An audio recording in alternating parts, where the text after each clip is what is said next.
Welcome to Lost Relation Chronicles. I'm Ethan Hayes, 34, and I was married to Sandra Hayes, 30, for 4 years. This is the story of how I ended up hiding in plain sight. I first met Sandra at a Saturday morning office party that I couldn't avoid. It was meant to introduce new employees and announce promotions, a celebration of sorts. I was one of the people receiving a promotion that day, a move to a senior broker position at the brokerage firm where I worked. By then, my personal portfolio was growing rapidly, and I was on track to hit my first million and secure a partnership by the age of 27. My clients were thriving too, which added to the momentum. Sandra was on the arm of Ryan Bennett, my chief competition for the next partnership. He was a major butt kisser and very risk-adverse, so while he seldom had big losses, but his upside gains were only about 30% of what I did for my clients. As a consequence, my client list was growing and his was shrinking. He was and is an a-hole that lets no slight to himself go unpunished.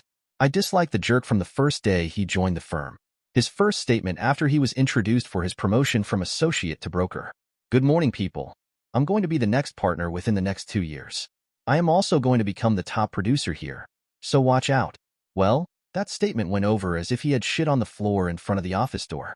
One of the partners walked up to the podium and angrily grabbed his arm and took him into a cubicle to berate him in a private setting. He then raised his voice and everyone and their dates and spouses could hear. The first question, which was, "Do you want to be working here tomorrow?" Before Ryan could answer, "If you do not go out there and offer a sincere apology to those people who have proven to be valuable employees, you will not be here tomorrow.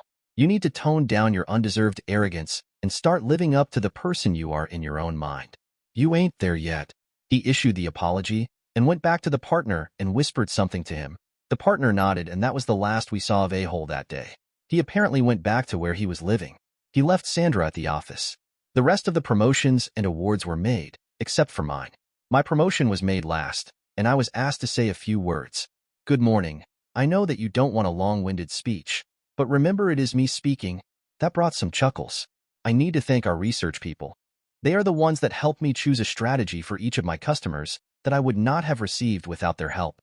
So, research, when the party is over, lunch is on me at O'Casey's. Then I walked back to join the party. Another of the partners came up to me and quietly told me that I would get my partnership when the next board meeting occurred. He also asked me to take the young lady that came with Ryan to her home, or wherever she needed to go. I went over to the young lady, who had not been introduced to the group, and introduced myself. After she introduced herself, I explained to her that I was assigned to take her to her home, or wherever she needed to go. I also told her with a slightly amusing smile, "That is the most pleasant assignment that I have been given in ages." She giggled. "Maybe not. I could be the Wicked Witch of the East, and you just haven't seen that side of me. I doubt that very much, a fairy princess, or a genie, but not a witch." That got a full belly laugh. Then she explained that she was Ryan's cousin by marriage, and she had been dating Ryan. She added that his words and actions today meant that she would not be dating him again. I took her back to her apartment. When I dropped her off, I laughed and explained that the condo I was leasing was just outside of her complex's fencing. I pointed to the building. She asked me if we could meet away from the office sometime. I said that I would like that, and we exchanged phone numbers. I headed back to the office and work. Ryan came to work the next morning and took his place in his cubicle. My old cubicle was next to his. He looked into the cubicle, probably to insult me again. Something he did with great regularity. He discovered the cubicle empty, and thinking I had quit or been fired, he stood by with a whoop and a fist pump only to see the sign painter putting my name on my new office. Ryan was silent for the rest of the day. For that matter, he never gave me another verbal insult. I called Sandra, and we made a date for the following weekend. We had a great time, and more discussion of her cousin. She told me that Ryan was extremely angry when he called to inquire about how she got home from the meeting/party. When she told him that she was done with him, and that I had rescued her from being stranded at the party, he ended the call. She went on to say that she hasn't talked to him since that call. We dated for about 6 months, and Sandra was offered a promotion that she had worked hard for, but would require her to move away from the city. We had a goodbye dinner and a wonderful night in her apartment. Breakfast was entertaining, and she dragged me back to her apartment for a goodbye session. 2 years later, she returned with another promotion. She called me as soon as she arrived in town. We got together to have coffee and catch up. I explained that while I dated several nice ladies, none of them were Sandra, and I was not intimate with any of them. Sandra said basically the same thing. I told her of my promotion to full partner and of Ryan quitting when the partnership was announced. Sandra laughed and said, Ryan is and always has been said a legend in his own mind. Then she added, "Watch your back, Ethan. Ryan is not one to take a lost prize to someone else without trying for revenge." We made arrangements for additional dates. We began a courtship dance that lasted 18 months. I asked her to marry me, and she agreed. We both decided that we needed to protect our assets, so we had a prenuptial agreement drawn up. It protected each of our premarital assets and provided penalties for adultery and abuse. It also set conditions for custody of any children we might have. The wedding was great, and the reception was a fun and happy party. We honeymooned on a Caribbean cruise to the islands of Antigua, St. Kitts, and the U.S. Virgin Islands. We had a glorious trip and came home to my wedding present for my bride.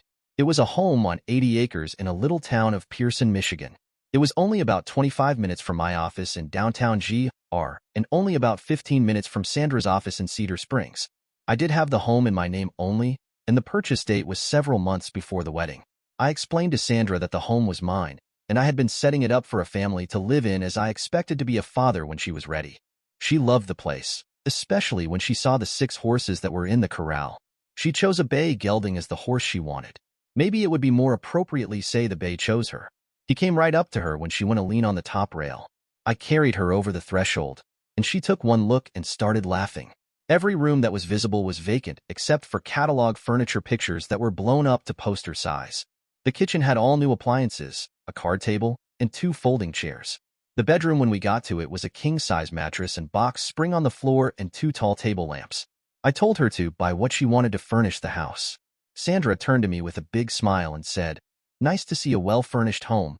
You nailed it. This place has all the essentials. I think I can supply us with some luxuries like bedroom, living room, and kitchen furniture. Maybe even enough for the extra bedrooms and an in-home office." Then she grabbed my hand and dragged me toward the bed. Clothes flew in all directions, and a wonderful, fun time was had by all. We had all of the normal ups and downs, the arguments, and the makeup sex. Things were great until about 18 months after we married. She started to become distant and unloving. We had a very big argument about nothing. She froze me out in our marriage bed. Then Sandra came home from a doctor's visit with a big smile on her face and a big bounce in her step. She proudly announced that we were going to be parents. I asked her how far along the doctor said she was. She said 6 or 8 weeks. I didn't at that time think something was amiss. Afterwards, I had a moment of clarity. Later that night, I asked Sandra again how far along she was supposed to be. She again said the doctor said 6 to 8 weeks. I got up and grabbed my clothes for the next day and went into the guest room. Sandra obviously forgot the big argument that we just over 3 months before. She had refused me sex for over 8 weeks. I knew then that something was rotten in Denmark. I was extremely pissed and Sandra seemed oblivious, except she did ask why I wasn't sleeping next to her. I refused to answer until I had a plan in place. A week later, things got even worse. I woke up normally with a major piss hard. Then when I went to piss, it felt like my willy was on fire. I had enough STI stories to figure out that I had a dose of the clap. I went to the health department and got tested. It came back positive for gonorrhea and as icing on the cake, chlamydia. I listed all of my recent sexual partners on one line. There was only one name on the list, Sandra. I talked to the people at the clinic and asked that they delay for 5 days talking to my wife. That would make it the next Wednesday. It would actually be 8 days. When they understood that it was my wife, they agreed. I drove toward home in an awful mood. I stopped at the drugstore for the 3 prescriptions that the doctors at the clinic prescribed. I moved into the guest room again and moved my dresser into it. I took all of my hanging clothes into the guest room closet. Sandra came home from work as I was just taking the last of my clothes into the guest room. "Why are you moving your stuff? I thought you were over your snit." "I am over my snit, as you call it. I just got back from the doctors. I have an infectious disease, and I don't want to hurt your baby, so until I am not infectious, I will stay away from you." "Well, is there anything I need to worry about? And what did you mean when you said the baby is mine and not ours?" "You think about it for a while, and you will figure it out in a few days. For now, just stay away from me until I get the all clear." I started my exit strategy that evening. I decided to leave, and I also decided to wait on the divorce for the kid to be born. I knew it wasn't mine, but I had no idea who was the father. Sandra will know that I know she is cheating, but I have a plan to disappear so she can't have me served. I learned a trick in grade school playing hide and seek in the gymnasium. We would sit on the floor in a circle in the middle of the basketball court. The child that was, it would go and sit on the piano bench and lean down on the closed keyboard, cover his or her eyes and count. The 5 children who were chosen to hide would hide anywhere they could, but they were not allowed to leave the gym. When my turn to hide, I whispered to 2 of my friends to leave a space between them to let me sit there. The girl put her head down and started counted. I ran around in a noisy circle, then turned and tiptoed to my friends and sat down on the floor just like I had never left. It worked several times, and it finally was banned because those kids that used it were almost never caught. I had an idea that would allow me to hide in plain sight. It didn't involve a name change. It didn't require surgery. It didn't even require me to leave the area. It took me 3 days to start making my move. I had called in sick for the entire week and the next as soon as I discovered the diseases. That Friday morning, I packed all of my stuff and went to an extended stay hotel. I contacted and arranged to have my house put on the market with an initial inspection next Thursday. Sandra would know that I knew by then. She probably would scream bloody murder and accuse me in absentia of cheating on her. Her one blind spot in an otherwise almost perfect personality was that nothing was ever her fault. She refused to accept the blame for anything. She probably believes her baby was made by me. Cheating would mean she did something wrong. I knew that my leaving would vindicate in her mind that it was me that was wrong. But when the house and property was going on the market, she would understand that whether I was right or wrong, she was without a home and would have to find someplace to live. If her sugar daddy or boyfriend or lover or whatever he was to her bought the property, then she could stay. But if the lover was as I suspected Ryan from our first meeting, he doesn't have the means to buy the place. I was going to hide in plain sight, but I would not be recognizable. I kept up on the properties for sale in the county and in nearby Langston. An Amish family was moving to a bigger farm, and because no one in the Amish community wanted to buy the place, they put it on the open market. It did not have electricity or up-to-date plumbing, but I could have that put in. The price was very cheap for the 92-acre property, and it was only 20 minutes from Pearson. I would not have the property in my name, but it would be in the name of my trust fund. It would be a matter of public record, and Sandra knew of the trust fund. The sale of my current house would be handled by an agent, so if Sandra or her lover bought it, I would not be there for the close. I sold my partnership back to the brokerage, cashed out my personal bank accounts, and had my stocks assigned to the trust. I had a couple of estate and criminal lawyers check to see that what I was doing was legal and that I could not be compelled to give up assets in my trust. They assured me that while it was mean, it was legal. I had almost $3 million in liquid assets, and the trust had another 5. I could hide out for years. Then I took on the Amish style of dress and facial grooming. In 4 weeks, I looked like most of the other men in the community. My car was parked out of sight in the barn, and I had several neighbors leave their horses in my fields. I even bought an Amish black buggy and parked it alongside of the house. I was gone Wednesday when the health department and the sheriff arrived to give Sandra the bad news. She was compelled to list her sexual partners for the last year as the disease was advanced. I had paid a couple of $1,000s to one of the people at the health department to give me her list. First, she tried to say it was just me, but the diseases were very advanced in her and only had just started in me. She ended up spending a weekend in jail before she gave up 4 names. Ryan Bennett was one. I did not know the other 3. I decided to have them investigated, and it turns out the other 3 were working with Sandra. Somehow Ryan was injured when shot in a drive-by shooting and was rendered impotent. That cost me 10 big. Then Mark Harlan, Victor Lawson, and Tommy Fletcher were each victims of a mugging. For some reason, my name never came up as a suspect. At least I was never interviewed.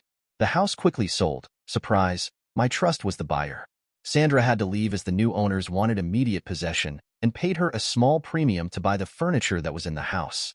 She had enough to buy a house in the village or in Grand Rapids. I relished in the appearance of just another Amish farmer. I actually saw Sandra drive past several times. I knew she was going to the prenatal clinic in Greenville. After the baby was born, I was going to contact my lawyer and had him serve Sandra with divorce papers. After thinking it over, I went ahead and started the divorce. The house was rented to an adjunct professor at Ferris State College. He had a 2-year contract and didn't want to live near campus. I planned to move back when the divorce was final and after the professor's lease was up. Sandra fought the divorce. I had my lawyer present the names of her lovers and a blood sample to prove I was not the father of her baby. Sandra fainted, and her lawyer dropped the objections to the divorce. The judge looked at the prenup and awarded Sandra $1. The divorce was final about 6 months ago. Sandra had a miscarriage and lost the baby, and I decided I liked the simple life I was living in Langston. I took over an adjacent farm when it went up for sale and had a newlywed Amish couple move in to work the 2 properties. I sold the Pearson property at a hefty profit to a logging company run by a couple of my Amish neighbors. They logged it for all of the hardwoods and white pine and then subdivided it and sold it off at a profit. I even worked as a general laborer for them occasionally. I never have come face to face with Sandra since the divorce, but I have kept track. She must have had an epiphany as she was living like a nun, and only leaving the small house she bought for work and to go to the store. She never has visitors that I have found out about. I am sad that she had cheated on me, but I was not lonely as the local Amish community has pushed me on their single, non-Amish friends. I have a couple of nice younger ladies that I entertain 1 or 2 weekends a month. They each know of the other as they are spinster sisters. I have invited them to move in with me. I am anxiously waiting for their answer. Life goes on. Dear listeners, please share your thoughts in the comments section below, and don't forget to like, share, and subscribe. Welcome to Lost Relation Chronicles. I'm Ethan Hayes, 34, and I was married to Sandra Hayes, 30, for 4 years. This is the story of how I ended up hiding in plain sight. I first met Sandra at a Saturday morning office party that I couldn't avoid. It was meant to introduce new employees and announce promotions, a celebration of sorts. I was one of the people receiving a promotion that day, a move to a senior broker position at the brokerage firm where I worked.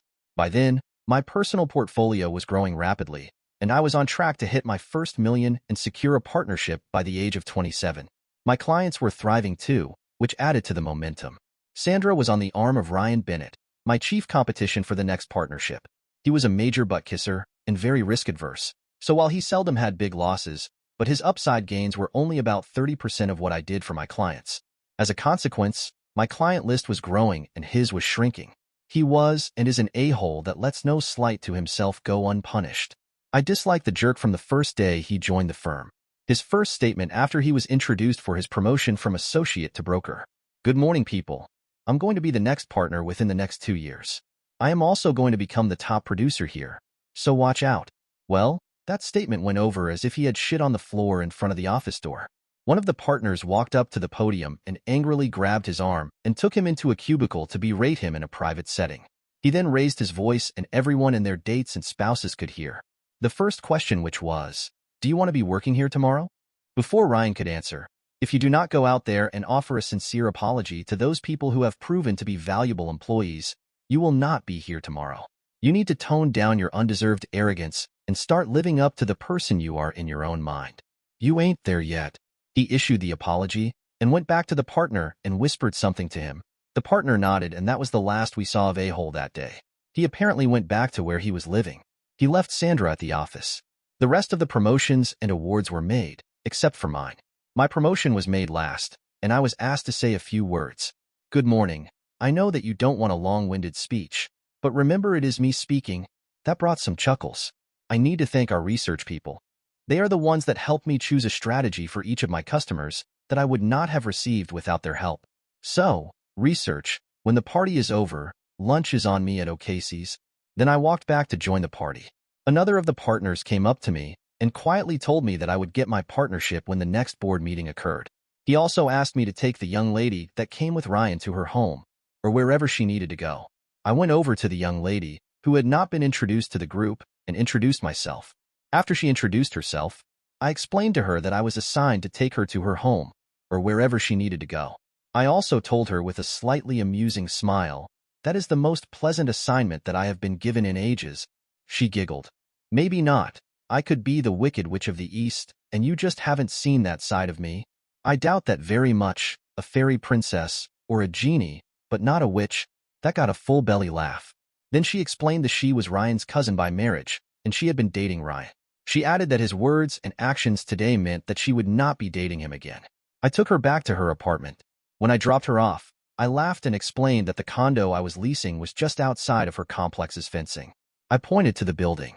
She asked me if we could meet away from the office sometime. I said that I would like that, and we exchanged phone numbers. I headed back to the office and work.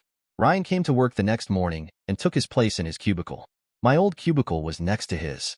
He looked into the cubicle, probably to insult me again. Something he did with great regularity. He discovered the cubicle empty, and thinking I had quit or been fired, he stood by with a whoop and a fist pump only to see the sign painter putting my name on my new office. Ryan was silent for the rest of the day. For that matter, he never gave me another verbal insult. I called Sandra, and we made a date for the following weekend.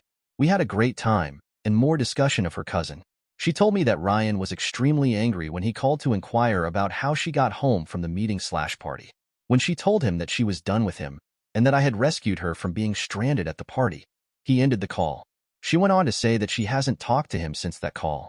We dated for about 6 months and Sandra was offered a promotion that she had worked hard for, but would require her to move away from the city. We had a goodbye dinner and a wonderful night in her apartment. Breakfast was entertaining, and she dragged me back to her apartment for a goodbye session. 2 years later, she returned with another promotion. She called me as soon as she arrived in town. We got together to have coffee and catch up. I explained that while I dated several nice ladies, none of them were Sandra, and I was not intimate with any of them. Sandra said basically the same thing.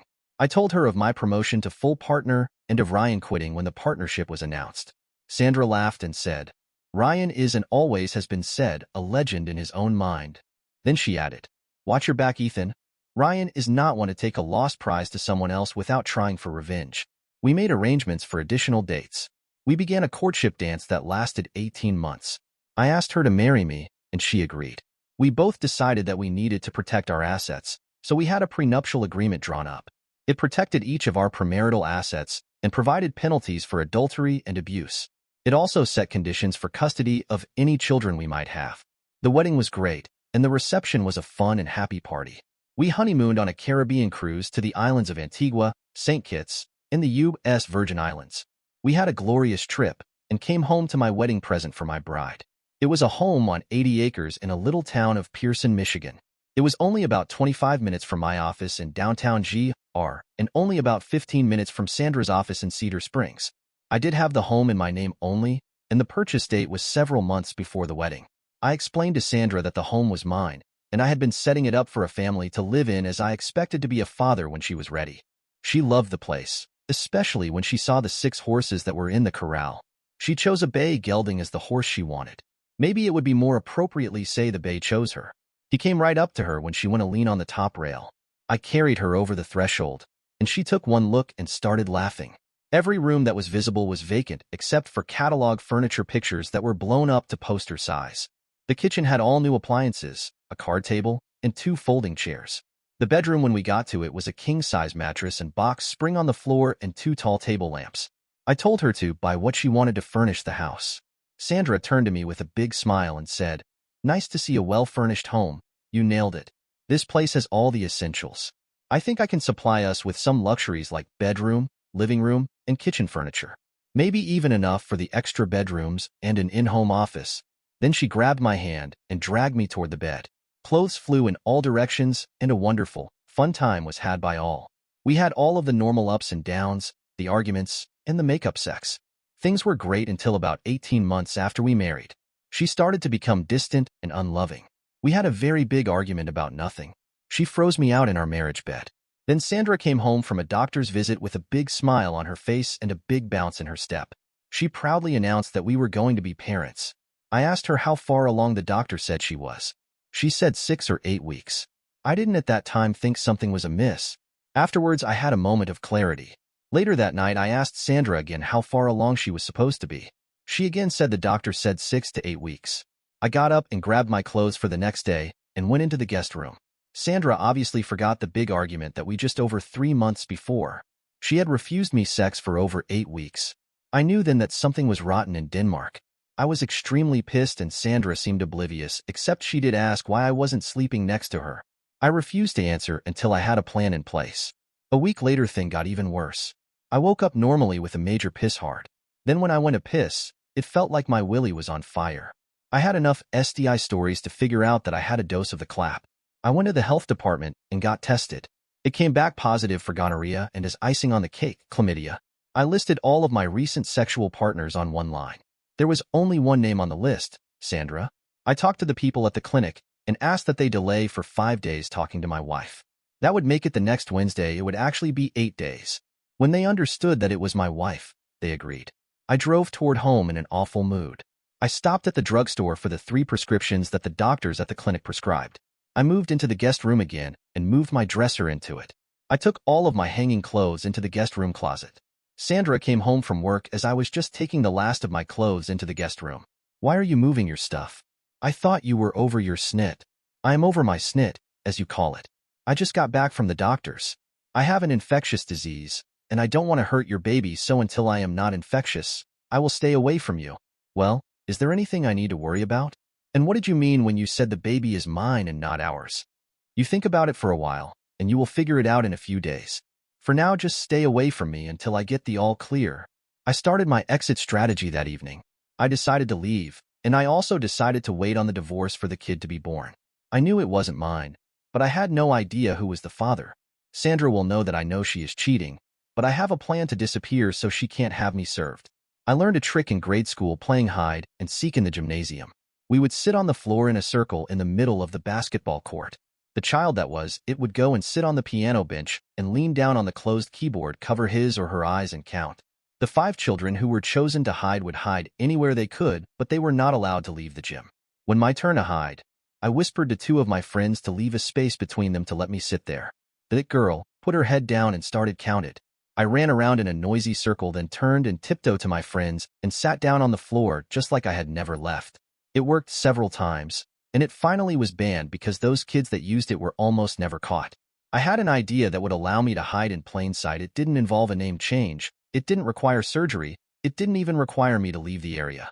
It took me 3 days to start making my move. I had called in sick for the entire week and the next as soon as I discovered the diseases. That Friday morning, I packed all of my stuff and went to an extended stay hotel. I contacted and arranged to have my house put on the market with an initial inspection next Thursday. Sandra would know that I knew by then. She probably would scream bloody murder and accuse me in absentia of cheating on her. Her one blind spot in an otherwise almost perfect personality was that nothing was ever her fault. She refused to accept the blame for anything. She probably believes her baby was made by me. Cheating would mean she did something wrong. I knew that my leaving would vindicate in her mind that it was me that was wrong. But when the house and property was going on the market, she would understand that whether I was right or wrong, she was without a home and would have to find someplace to live. If her sugar daddy or boyfriend or lover or whatever he was to her bought the property, then she could stay. But if the lover was, as I suspected, Ryan from our first meeting, he doesn't have the means to buy the place. I was going to hide in plain sight, but I would not be recognizable. I kept up on the properties for sale in the county and in nearby Langston. An Amish family was moving to a bigger farm, and because no one in the Amish community wanted to buy the place, they put it on the open market. It did not have electricity or up-to-date plumbing, but I could have that put in. The price was very cheap for the 92-acre property, and it was only 20 minutes from Pearson. I would not have the property in my name, but it would be in the name of my trust fund. It would be a matter of public record, and Sandra knew of the trust fund. The sale of my current house would be handled by an agent, so if Sandra or her lover bought it, I would not be there for the close. I sold my partnership back to the brokerage, cashed out my personal bank accounts, and had my stocks assigned to the trust. I had a couple of estate and criminal lawyers check to see that what I was doing was legal and that I could not be compelled to give up assets in my trust. They assured me that while it was mean, it was legal. I had almost $3 million in liquid assets, and the trust had another 5. I could hide out for years. Then I took on the Amish style of dress and facial grooming. In 4 weeks, I looked like most of the other men in the community. My car was parked out of sight in the barn, and I had several neighbors leave their horses in my fields. I even bought an Amish black buggy and parked it alongside of the house. I was gone Wednesday when the health department and the sheriff arrived to give Sandra the bad news. She was compelled to list her sexual partners for the last year as the disease was advanced. I had paid a couple of $1,000s to one of the people at the health department to give me her list. First, she tried to say it was just me, but the diseases were very advanced in her and only had just started in me. She ended up spending a weekend in jail before she gave up 4 names. Ryan Bennett was one. I did not know the other 3. I decided to have them investigated, and it turns out the other 3 were working with Sandra. Somehow Ryan was injured when shot in a drive-by shooting and was rendered impotent. That cost me 10 big. Then Mark Harlan, Victor Lawson, and Tommy Fletcher were each victims of a mugging. For some reason, my name never came up as a suspect. At least I was never interviewed. The house quickly sold. Surprise, my trust was the buyer. Sandra had to leave as the new owners wanted immediate possession and paid her a small premium to buy the furniture that was in the house. She had enough to buy a house in the village or in Grand Rapids. I relished in the appearance of just another Amish farmer. I actually saw Sandra drive past several times. I knew she was going to the prenatal clinic in Greenville.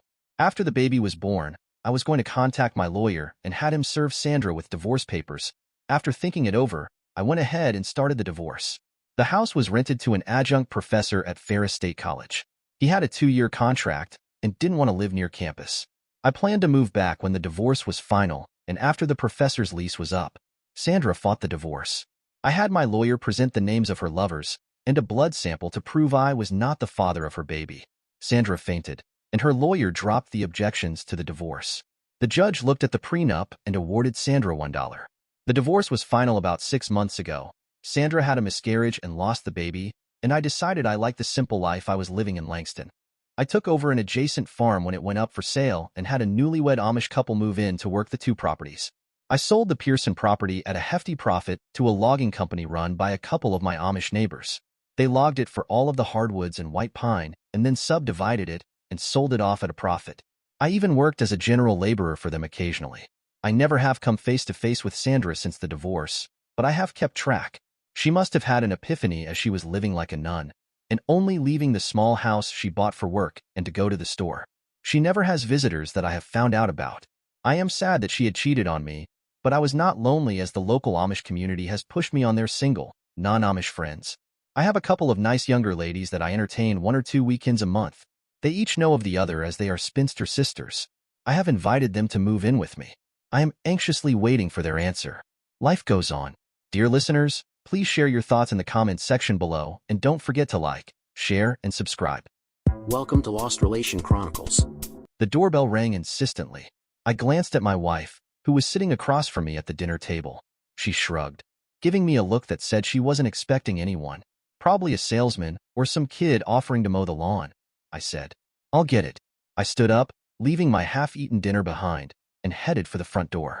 I glanced at the clock in the hallway, just after 7:30 on a Thursday evening. When I opened the door, ready to turn away whoever was there, I was surprised to see 2 men standing on the porch, both holding police badges and folders. Mr. Coleman? Mr. Henry Coleman? One of them asked. Yes, sir, that's me, I answered. Is your wife Sophia Coleman?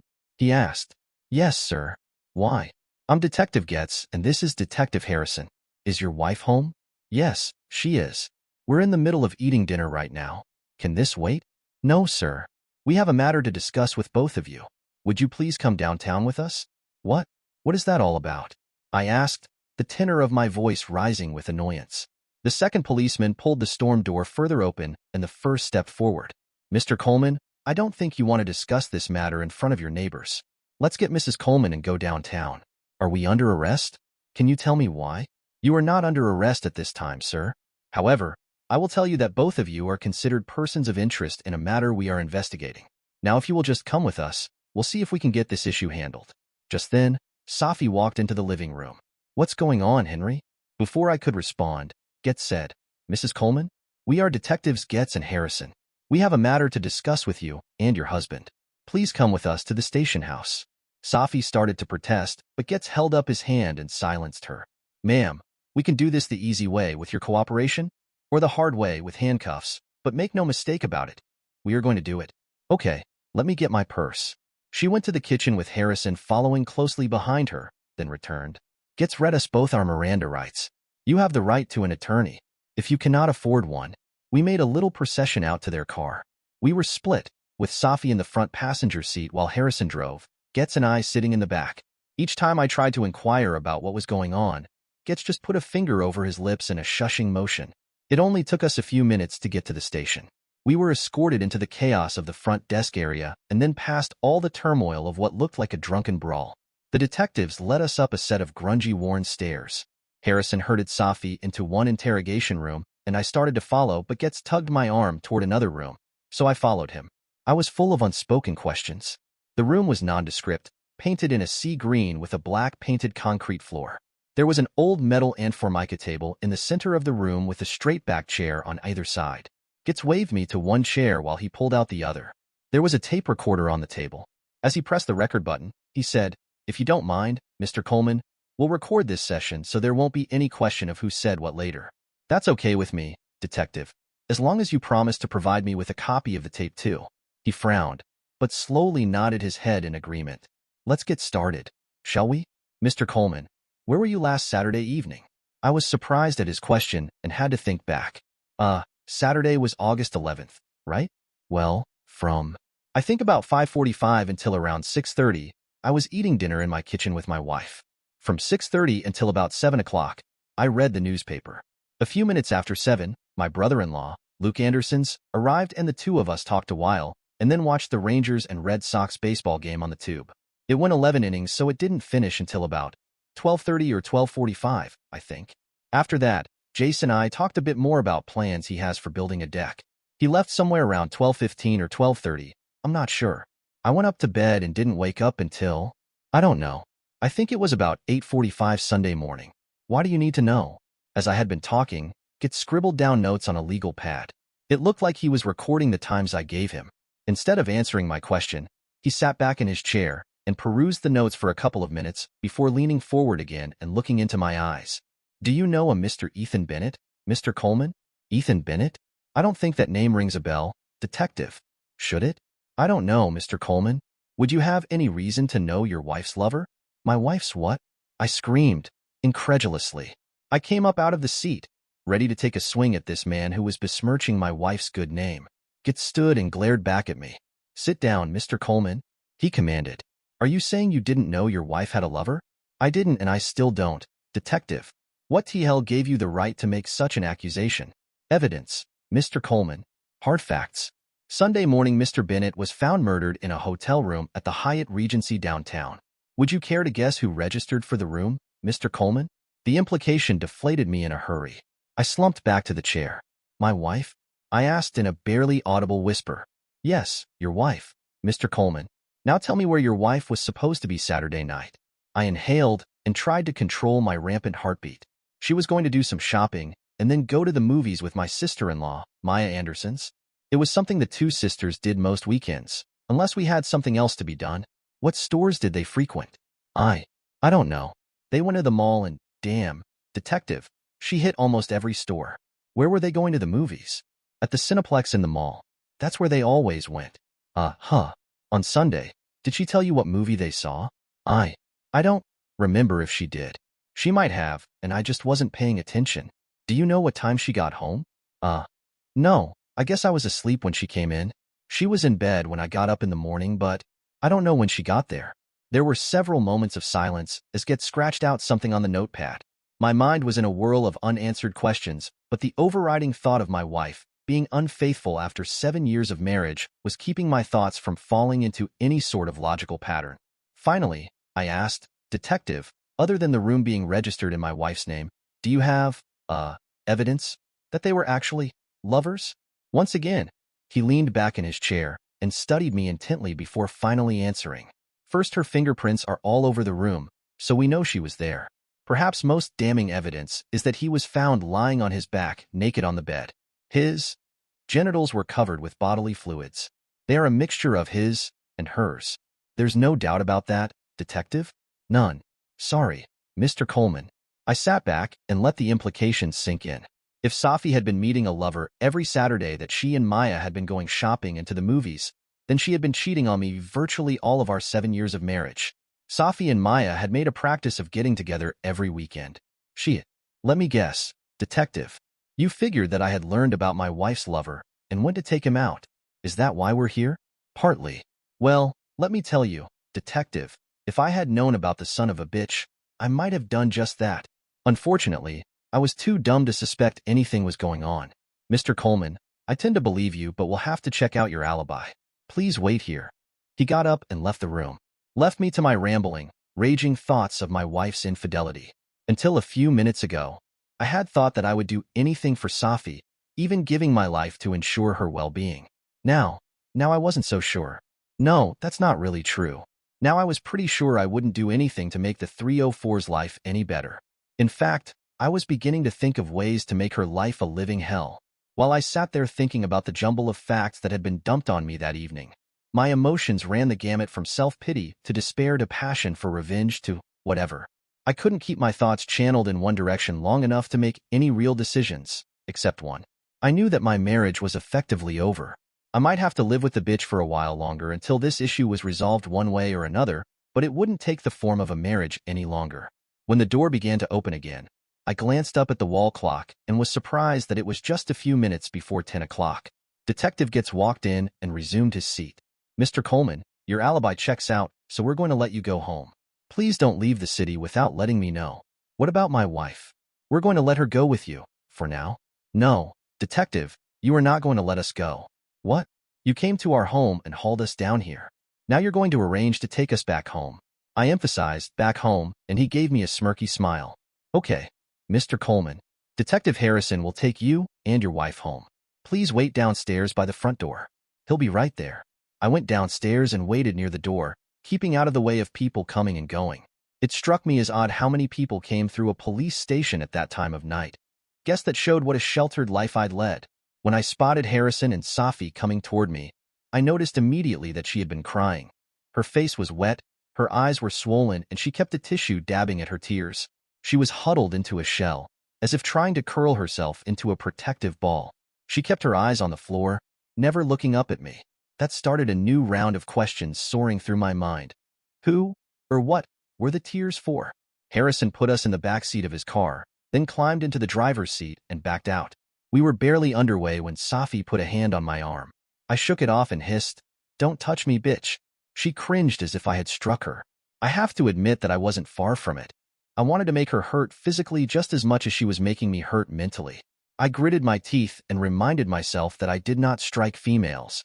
When we got home, I jumped out of the car and went inside, not waiting for Sophia. I took the stairs 2 at a time and went into our bedroom. Our bedroom? Not anymore, it wasn't. Going to the chest, I pulled out a drawer of her clothes, carried them to the guest bedroom, and dumped the contents on the bed. For trips, emptied all of her stuff from the dresser. For more trips, emptied the closet of all reminders of her. I raked all of her toiletries into the large wastebasket and dumped them on the bed. After that trip, I locked the bedroom door, took off my clothes, and went to bed. Not that it did any good. I couldn't sleep. My mind was whirling a mile a minute, and none of the thoughts were good. Along the way, Sophia knocked on the door and asked me to let her in. I ignored her. It took her a half hour to get the message and finally leave me alone. Friday morning, I showered, dressed, and went straight to my car, looking neither right nor left to see if Safi was up. I stopped for breakfast at Denny's before going to work. I should have known that was a lost cause. I couldn't get anything done. At 10:30, I went to my boss' office and told him I was having problems at home and needed to take the day off as a personal day. He agreed, albeit I could see he was dying with curiosity. I drove to the Andersons' house. Maya was surprised when she opened the door. She had a rather worried look on her face. "Maya, I need to talk to you, please," I said rather sternly. She held the door open for me to enter and pointed to the kitchen. When I sat at the table, she poured me a mug of fresh coffee and sat across from me. "Maya, I now know that when you and Safi left our house Saturday, you didn't go shopping and to the movies. I want the truth, the whole truth and nothing but the truth now, please. Tell me what you did." I thought she was going to cry. Her face screwed up and there were tears at the corners of her eyes just waiting to fall. Finally, she screwed up her courage. We did drive to the mall, just like we always do. I pulled into the parking area by Lord and Taylor, just like we always do. I got out and went inside. I shopped for a while, maybe 3 hours. Then I went to the Cineplex, bought a ticket, and watched a movie. When it was over, I drove over to the Big Boy restaurant and had a late snack. Then we drove home about, I don't know for sure, about 1 o'clock. Whoa, you've left out a few important details, Maya. When you got out of your car at the mall, what did Safi do? In a very quiet, little girl voice, Maya said, she got out too. And then? She got into the car next to us. With Ethan Bennett. And they drove off. When did you see her again? At the restaurant, at about 12:40. So, you last saw her at about, say, 7:45 or 8 o'clock and not again until 12:40. Is that right? Yes. Again. She spoke so softly I could barely hear her. And this was your regular routine, wasn't it? Yes. When was the first time you did that? The Saturday after you got back from your honeymoon. 7 years ago? I exploded. Yes, came the little girl's voice again. And you, my loyal sister-in-law, didn't have the guts to tell me that my wife was cheating on me all that time. In fact, you helped her. Maya flinched, as if I had just struck her. I tried to tell her it was wrong and that she was jeopardizing her marriage, but she wouldn't listen to me. I couldn't rat on my own sister. I mused. I wonder how many times you've cheated on Luke. Never, she shouted. Don't you tell him that I cheated on him. I never did. No? But you did lie to him, didn't you? Maya started to cry. I got up and stormed out of the house. My next stop was our bank, where I moved half of our assets to a new account and had my name removed from the original ones. Calls to my benefits coordinator and my insurance agent changed my beneficiaries from Sophia to my sister, who lived over 1,200 miles away. It took several more calls to cancel all of our joint credit cards. I decided to hold off on initiating divorce proceedings until the issue of Bennett murder was resolved. If Sophia wound up going to prison for killing her lover, it might impact what my legal action would be. I didn't really know. By mid-afternoon, I decided it was time to brave the bitch, so I headed home. The house was dark with all the blinds and drapes closed, but I was sure Sophie was home. Her car was still in the garage. I got a Coke from the fridge and went to my recliner in the den. 10 minutes later, Sophie came creeping down the stairs quietly in her frumpy old robe. It wasn't too dark to see that she had not brushed her hair and her face was still a mess. She'd obviously been doing a lot of crying. She stopped a few feet from me. "Henry, can we talk about this? I still love you." "Woman, you don't even know the definition of the word love," I spit out. The tears started again, rolling down her cheeks. "I didn't mean to hurt you." "You didn't mean to hurt me? What the hell did you think it would do when you screwed somebody else right after we got married?" My voice was a few decibels higher than I meant for it to be. There was a pregnant pause, during which the only sounds were her sobs. "Who the hell is Ethan Bennett?" I demanded. "I met him in college." "You met him in college, and you've been screwing him ever since, right?" She just cringed but didn't respond. Her silence was response enough. "If you loved him enough to want to screw him through our marriage, why didn't you just marry him in the first place?" After a pregnant pause, she answered in a barely audible voice, "Because he was already married." "Because he was already married. Well, why didn't he get a divorce so you two could be together?" Again, I could just hear her response, "Because his wife controlled the money." "Tell me, dear loving wife, why did you marry me if you had to screw your old college sweetheart every week?" "I didn't really love him." "I love you, Henry." "No, you didn't. You just wanted a meal ticket." She shook her head in disagreement, but didn't say anything. Damn, was I dumb? How could I have let her fool me so badly? I had loved her so much and I thought that she had loved me back. When she seemed to respond so positively to my love-making, I was convinced that she was the woman for me. I wondered if she had always just faked her pleasure as we made love. She had made me think that I was a good lover. Boy, what an ego deflator. "Henry, I really do love you. Please can't we work through this and get on with our lives?" "No, Sophia, we can't. You really wanted him all this time, not me. The only reason you want to smooth it over now is your lover is dead." "Did you kill him?" "No," she said vehemently. "No? I guess not. You probably wanted to just keep screwing him until the day I died, didn't you? I wonder now if you had plans to get rid of me if he could get his hands on his wife's money." The tears and sobs started in earnest again. I got up and walked out, heading down to my basement workshop to cool off for a while. The weekend was uneventful. I spent most of my time in the basement while Sophia spent most of the time in the guest room with the door closed. We each fixed our own meals separately and didn't speak in passing. Monday, I went back to work in an effort to return my life to normal. It didn't work very well, but it was better than staying at home brooding about it. Even at that, my wife's infidelity was the only topic on my mind. I had just been home a few minutes Tuesday evening when the doorbell rang again. Once more it was Detectives Getz and Harrison. "We're here to see Mrs. Coleman, please," Getz said when I opened the door. I invited the officers to step into the foyer, then walked to the foot of the stairs and called up, "Sophia, front door for you." Then I went back into the hallway. Sophia came downstairs. Unlike her usually perky, sexy appearance, she was frumpy. Her hair was a mess, her face splotched with big red patches, and she was wearing no makeup. She stopped in front of the door and waited expectantly. "Mrs. Sophia Coleman," Getz addressed her in a formal tone. "You are under arrest for the suspicion of murder of Mr. Ethan Bennett." I never believed she was capable of murder. Of course, I had never believed she was capable of cheating on our marriage vows either. As Harrison was putting the cuffs on her, Sophia turned to me and pleaded, "Please, Henry, get me some help. I didn't do this. You have to believe me, Henry." Ah shit. As much as I had come to hate her in the last few days, I couldn't believe she did it either. As they drove away, I began to flip pages of the phone book, looking for an attorney to help her. I found one who said that he would do what he could, and I gave him a credit card to use as a retainer. He said that she would probably have to spend the night in jail until they could get her arraigned. The next morning's newspaper headline screamed "Woman Charged in Lover's Death" above a very bad but unmistakable picture of my wife. She had a deer in the headlights look as the camera flashed in her face. The article went into exquisite detail how Ethan Bennett, a married man with 2 children, had been found shot to death in a local hotel after having sex with a woman who was not his wife. The woman was identified by a credible source as being Mrs. Sophia Coleman, and it even gave our home address. Well, crap. My private life wasn't private anymore. I hadn't gotten to the end of the article before the phone rang. I let caller ID tell me that it was her parents' number, then picked up the phone. It was her mother, demanding to know if the article was true. I told her that, so far as I could tell, the article was accurate, although I didn't know whether Sophia had killed him or not. I also told her that her other daughter was complicit in Safi's scheme to break her marriage vows. My mother-in-law hung up the phone sobbing loudly. Maya called almost immediately, wanting to know if it was true that Safi had been arrested. When I assured her that it was true, she hung up in tears. There seemed to be nothing I could do, so I showered and went to work, waiting for word from the attorney. I got lots of strange looks from people in my office, but it was as if everyone was afraid to say a word to me. They nodded, "Good morning," rather than verbalizing it. I plodded through the day, rather than wading into it with my usual cheery disposition. There wasn't anything to be cheerful about, it seemed. Just before 3 o'clock that afternoon, my cell phone rang. It was Caleb Hamilton, the lawyer I had hired for Safi. "Mr. Coleman, I've got some bad news. The DA believes your wife shot her lover in cold blood, premeditated. That means he has charged her with murder.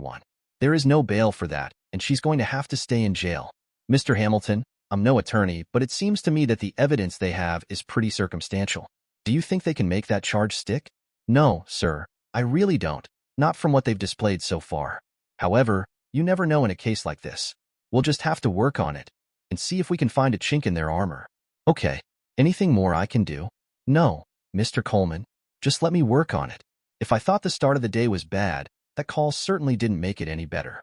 I made it to the end of the day, stopped at a restaurant on the way home to pick through a smothered steak with potatoes and beans, then went home to an empty house.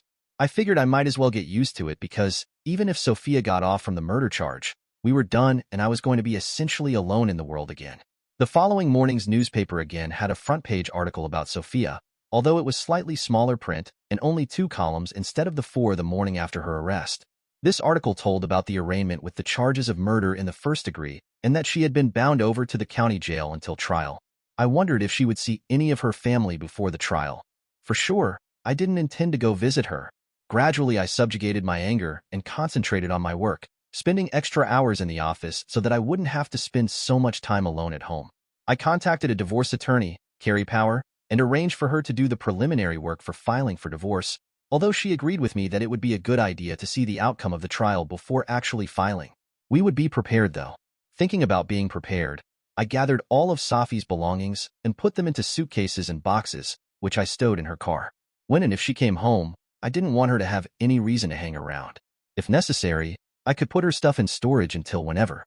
I changed all the outside door locks and removed the garage door opener from her car.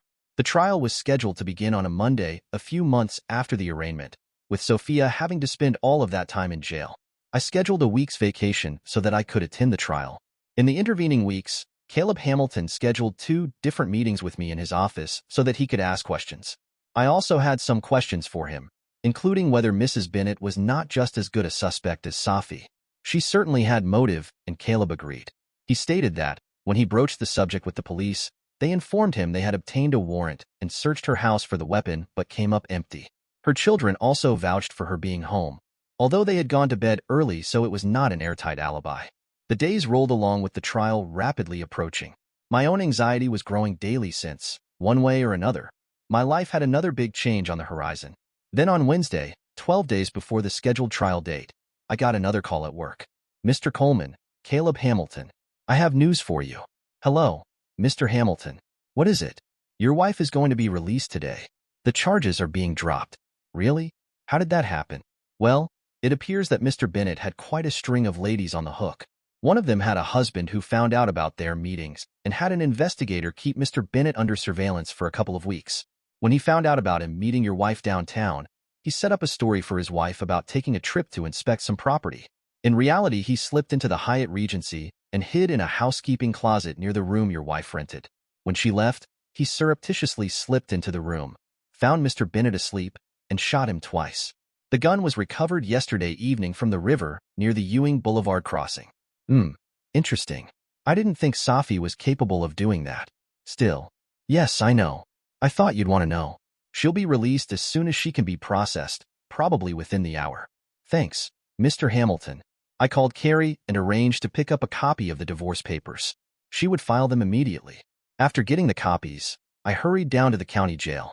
A guard directed me to the place where Safi would be released. About 20 minutes later, she appeared at the gate. Her face lit up when she saw me, and she came running to me. However, when she tried to throw her arms around me, I turned away enough that she was left flat-footed. Pushing the envelope at her, I said, "Here, Safi. I'm glad you're out. Now we can get on with the divorce." I turned and walked away. She yelled after me, asking if I wasn't going to take her home. I just pointed to the taxi stand a block away. I did have to see Sophia several times after that. She took a taxi to the house, where I showed her to her packed car and arranged to let her go through the house the next week for anything I might have missed. I agreed to a pre-final divorce decree meeting at my attorney's office, but that changed nothing for either of us. We accidentally met at her parents' house one evening. They had invited me over for a cookout, and, since they had always been cordial to me, I accepted. Sophia came by to retrieve some things she had left in their garage when she moved into a new apartment. We nodded but didn't speak. I thought she looked like death warmed over. For months I was bitter about the way things had gone, the way Sophia had treated me. Then gradually I began to believe that it had been a character flaw in Sophia's makeup and not something I could have done anything about. That also made me realize that not all women were like she was. I began to look around again, and it wasn't difficult to find interesting, entertaining, and willing companionship. In fact, two single ladies from my office were quite sympathetic to my plight, and they began to console me very nicely. So far, I have not settled down with one woman again, but I know in my heart that it is just a matter of time. Perhaps I'll be a little more careful when it happens, perhaps not. I think it is easy to love and trust someone if you find the right someone, and I'm trusting enough to believe I'll find that someone soon, if I haven't already. In the meantime, life has become fun again. Dear listeners, please share your thoughts in the comments section below, and don't forget to like, share, and subscribe. Welcome back to Cheating Tales Lab. Thank you for tuning in. We've got another gripping story for you today, and we hope it keeps you entertained. Let's not wait any longer. Let's dive into the story. Vince Fisher stood at the window of his study, his piercing blue eyes fixed on the cityscape below. His fingers tapped an intricate rhythm on the windowsill, composing a melody only he could hear. The room was a testament to his success. Awards lined the shelves, and the grand piano in the corner gleamed under the soft lighting. Yet, despite his achievements, a nagging sense of unease had taken root in his mind.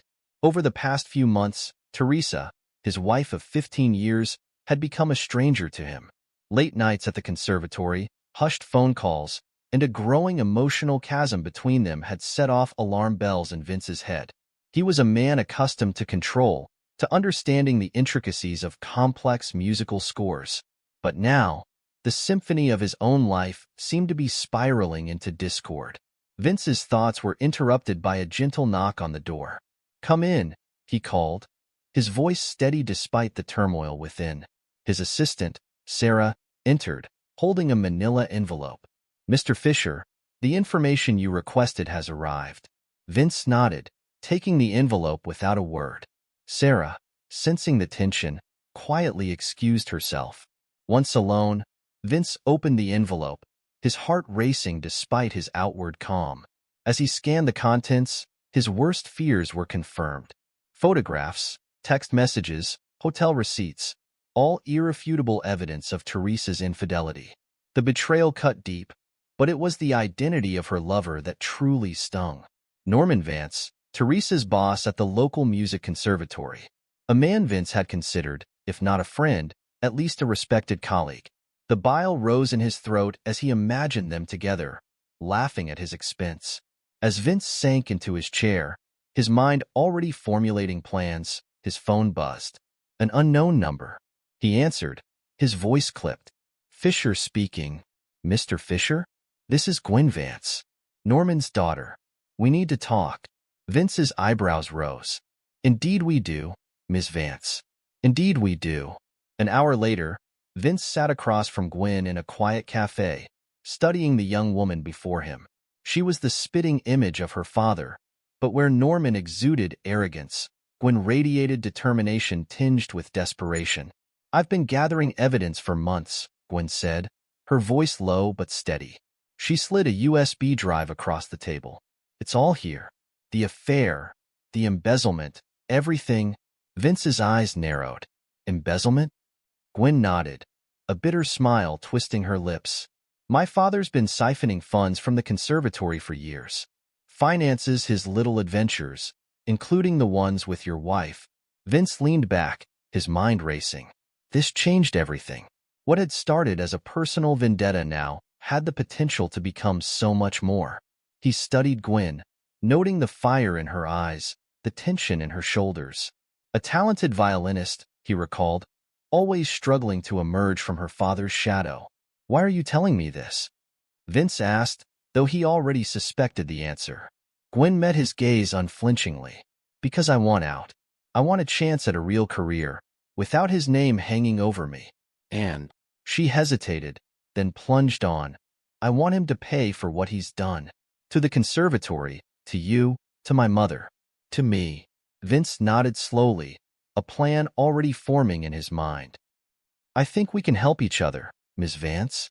I have a proposition for you. As Vince outlined his plan, Gwen's eyes widened. It was audacious, potentially devastating, and utterly brilliant.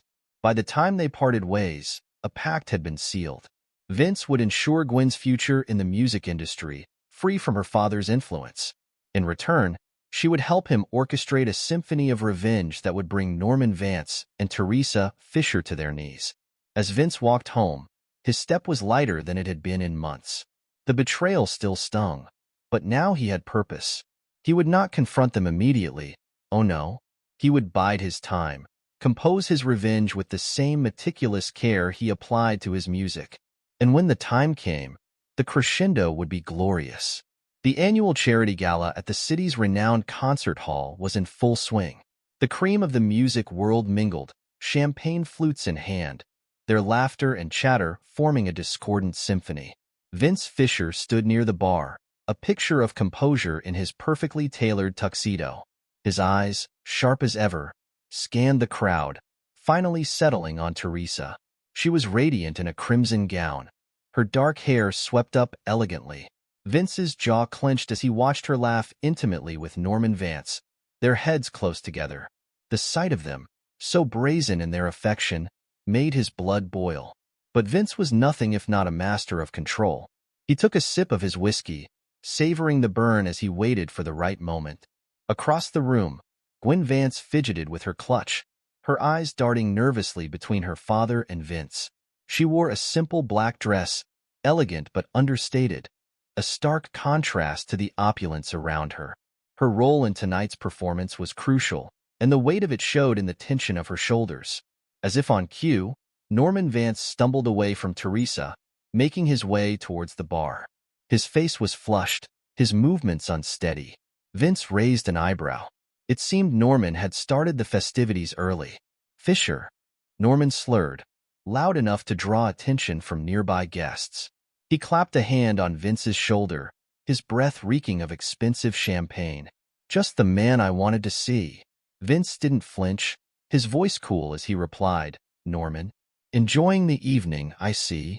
Norman's laugh was too loud, too forced. Oh, immensely.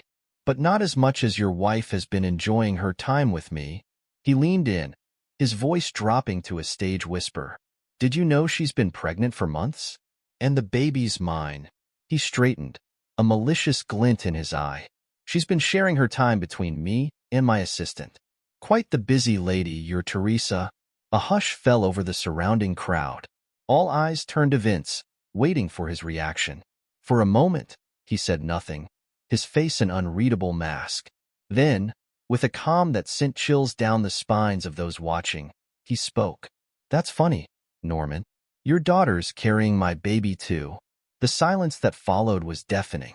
Norman's face drained of color, his drunken bravado evaporating in an instant. Before he could respond, a commotion at the entrance drew everyone's attention. Gwen burst into the room, her face a mask of panic. Her eyes locked onto her father as she shouted, Dad, I'm pregnant. The assembled guests gasped, their heads swiveling between Gwen, Norman, and Vince. Teresa, who had been making her way towards the commotion, froze, her face ashen. Gwen didn't stop there. Her voice rang out, clear and desperate. I urgently need $500,000 as patrimony, and you can't refuse, or I'll expose your embezzlement scheme. The silence that followed was absolute. Norman, caught completely off guard, stammered, "What are you talking about? I haven't embezzled anything." Gwen's laugh was bitter as she reached into her purse, producing a flash drive. "All the evidence is right here, Dad. Every fraudulent transaction, every misappropriated fund." Her eyes hardened as she continued, "Pay up, or I'll send this to the board of directors." Norman's face contorted with rage and fear. "You little," he began, lunging towards Gwen. Vince smoothly stepped between them, his voice low but carrying. "I wouldn't do that if I were you, Norman. Not unless you want assault charges added to your growing list of problems." As Norman backed away, Teresa finally found her voice. "Vince," she pleaded, reaching for him. "I can explain." Vince turned to her, his eyes cold. "Can you, Teresa? Can you explain how you've been unfaithful? How you've been carrying another man's child while sharing my bed?" His voice was soft, but it cut like a knife. "Or perhaps you'd like to explain your role in Norman's little financial indiscretions." Teresa recoiled as if slapped, her carefully constructed world crumbling around her. The guests watched in stunned silence, the gala forgotten in the wake of this unfolding drama. Vince turned back to Norman, who was now visibly sweating. "You have a choice to make, Norman. Pay your daughter what she's asking, or face the consequences of your actions. I suggest you choose wisely." With that, Vince strode towards the exit, pausing only to address the shell-shocked crowd. "My apologies for the disruption, ladies and gentlemen. Please, enjoy the rest of your evening." As the doors closed behind him, the room erupted into frenzied whispers. Vince Fisher, the brilliant composer, had just conducted the opening movement of his Symphony of Revenge, and it was only the beginning. In the days following the gala, chaos reigned in the world of classical music. Norman Vance, once a respected figure, now found himself at the center of a storm. The conservatory board, alerted by anonymous tips, had launched a full-scale investigation into the finances. Norman, desperate to keep his crimes hidden, began liquidating assets at an alarming rate. Vince watched it all unfold from the sanctuary of his studio, his fingers dancing across piano keys as he poured his emotions into his latest composition. This piece would be his magnum opus, a complex symphony that would serve as the soundtrack to his revenge. As he worked, his phone buzzed. Gwen's name flashed on the screen. Vince answered, his voice calm despite the anticipation coursing through him. "It's done," Gwen said without preamble. "They bought it hook, line, and sinker. Dad paid up, and the board is sniffing around the books like bloodhounds." Vince allowed himself a small smile. "Excellent work, Gwen. You played your part perfectly." There was a pause on the other end of the line. When Gwen spoke again, her voice was hesitant. "What happens now?" "Now," Vince replied, his fingers never ceasing their dance across the keys, "we move to phase 2. Are you ready?" Gwen's response was immediate and firm. "I'm ready, whatever it takes." As Vince ended the call, he turned his attention back to his composition. The melody that flowed from his fingertips was hauntingly beautiful, tinged with notes of betrayal and triumph. He had titled it The Symphony of Vengeance, and it would be his greatest work yet. Meanwhile, across town, Teresa sat in her lawyer's office, her face pale and drawn. The events of the gala had left her reeling, her carefully constructed life lying in ruins around her. "Mrs. Fisher," the lawyer began, his tone grave, "I won't sugarcoat this. Your position is precarious. The allegations of infidelity, combined with your association with Mr. Vance's financial improprieties, put you in a very difficult situation." Teresa's hands trembled as she clutched her purse. "But I didn't know anything about the embezzlement," she protested weakly. "Surely that counts for something?" The lawyer's expression was skeptical. "Perhaps. But your involvement with Mr. Vance casts doubt on that claim. And then there's the matter of your pregnancy." Teresa flinched at the mention of her condition. The baby, once a symbol of her love for Norman, now felt like a millstone around her neck. "What should I do?" she whispered, her voice breaking. The lawyer leaned forward, his expression serious. "My advice? Get ahead of this. Call a press conference. Paint yourself as the victim. It might not save your reputation entirely, but it could mitigate some of the damage. As Teresa nodded numbly, across the city, Norman Vance was engaged in a heated argument with his own legal team. "You don't understand," Norman hissed, his face flushed with anger and fear.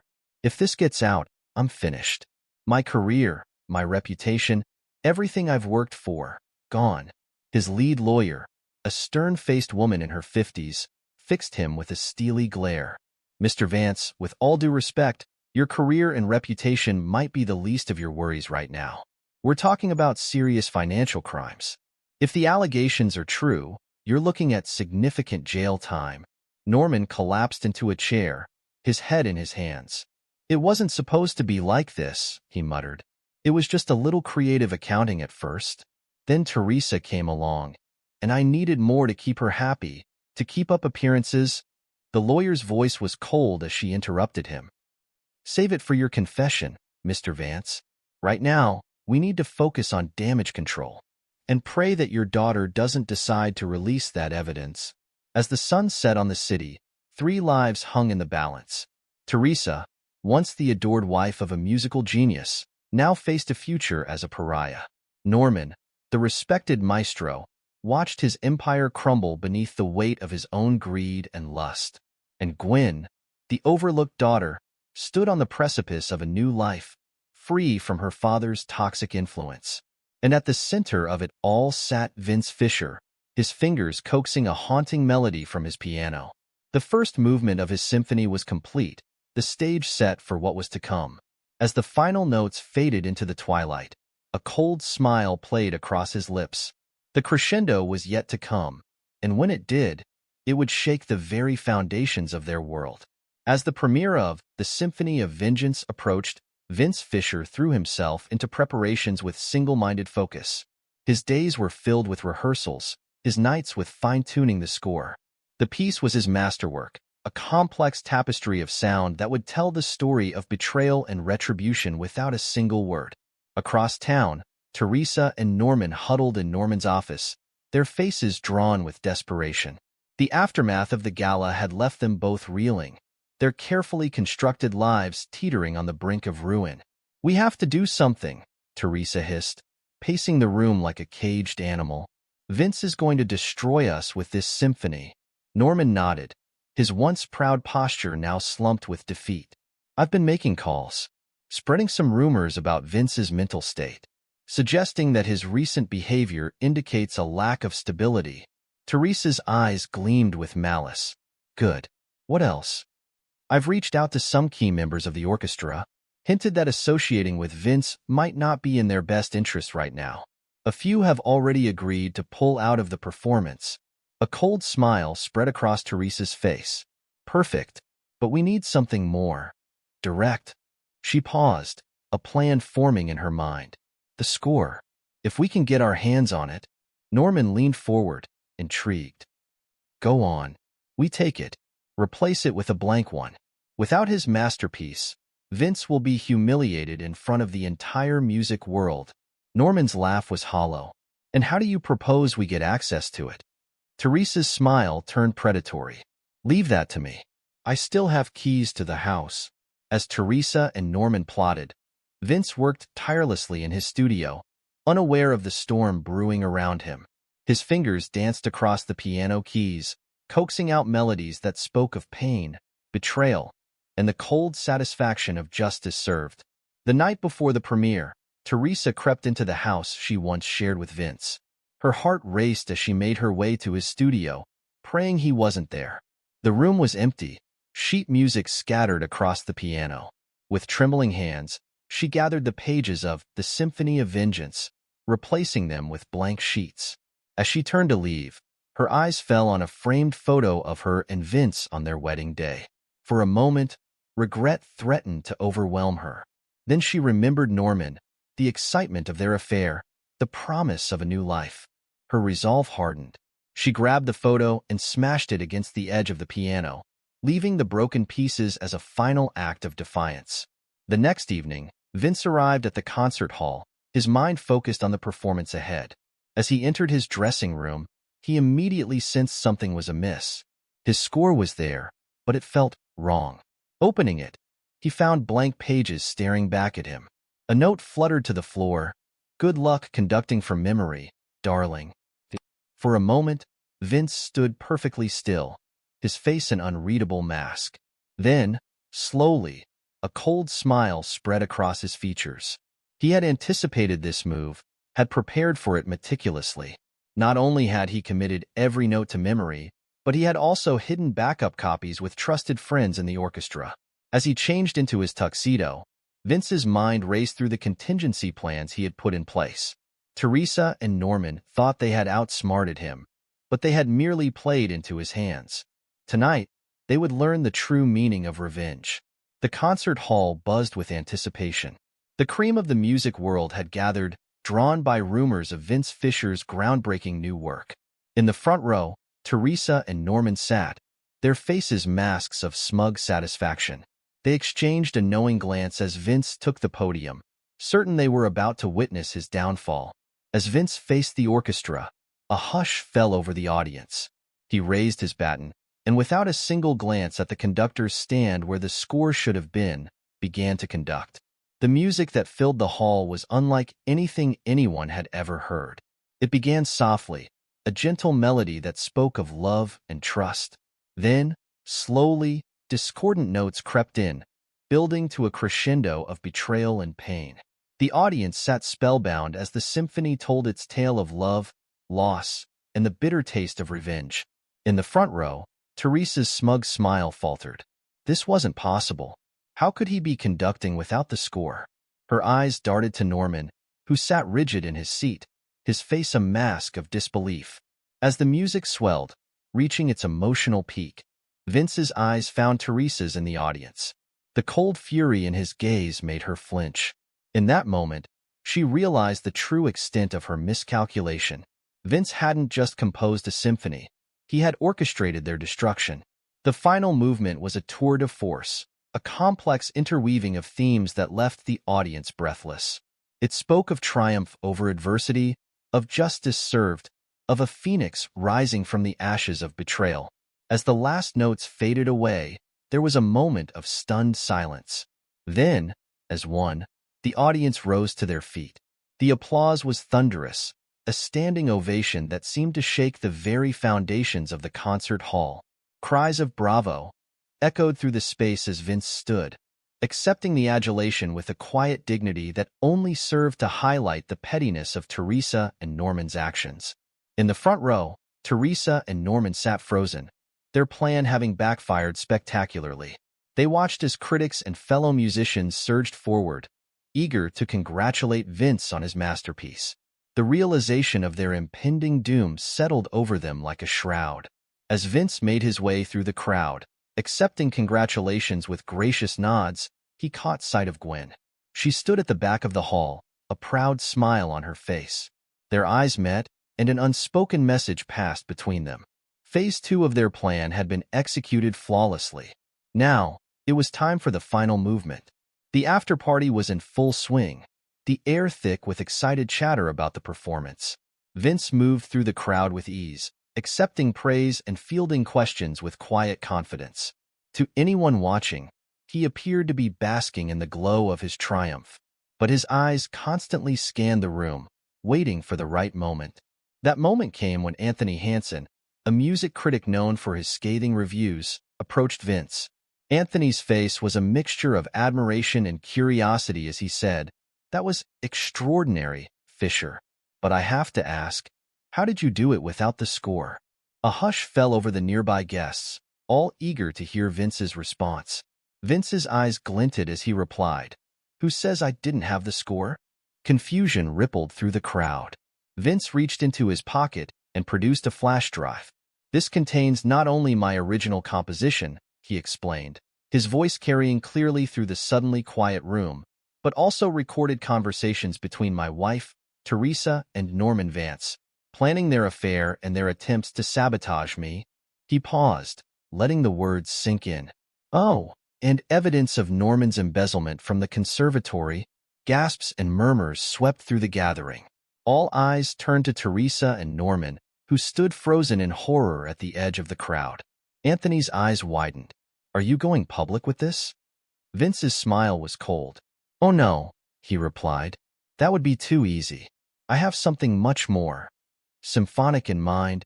As if on cue, Gwen appeared at Vince's side, her face a mask of determination. "The board of directors is very interested in the contents of that drive, Mr. Fisher," she said, loud enough for everyone to hear. "As is the district attorney's office." Norman lunged forward, his face contorted with rage. "You little bitch," he snarled. "After everything I've done for you." Vince stepped smoothly between them, his voice low and dangerous. "I wouldn't finish that sentence if I were you, Norman. You're in enough trouble as it is." Security guards materialized, gently but firmly escorting Norman and Teresa from the room. As they were led away, Teresa turned back, her eyes locking with Vince's. In that moment, she saw not the man she had betrayed, but a force of nature, implacable and unforgiving. As the doors closed behind them, the room erupted into frenzied conversation. Vince found himself surrounded by reporters, all clamoring for details. He held up a hand, silencing them. "I will be making a full statement in the coming days," he said. "For now, I ask that you respect my privacy and allow the proper authorities to do their jobs." With that, he made his way through the crowd, nodding graciously to well-wishers but avoiding further questions. As he reached the exit, he paused, turning back to the assembled guests. "Music has the power to tell stories, to evoke emotions, to change lives," he said, his voice carrying easily over the murmurs. "Tonight, you heard a story of betrayal and redemption. Remember it well, for it is far from over." With those cryptic words, Vince left the party, Gwen following close behind. As they stepped out into the cool night air, Gwen turned to Vince, her eyes shining with a mixture of admiration and trepidation. "What happens now?" she asked. Vince's smile was grim but satisfied. "Now, my dear, we watch as the symphony we've composed plays out to its inevitable conclusion. Teresa and Norman thought they could destroy me. Instead, they've given me the inspiration for my greatest work yet." As they walked away from the concert hall, the sounds of the party fading behind them, Vince's mind was already racing ahead, composing the final movements of his symphony of revenge. The crescendo had been reached, but the finale was yet to come.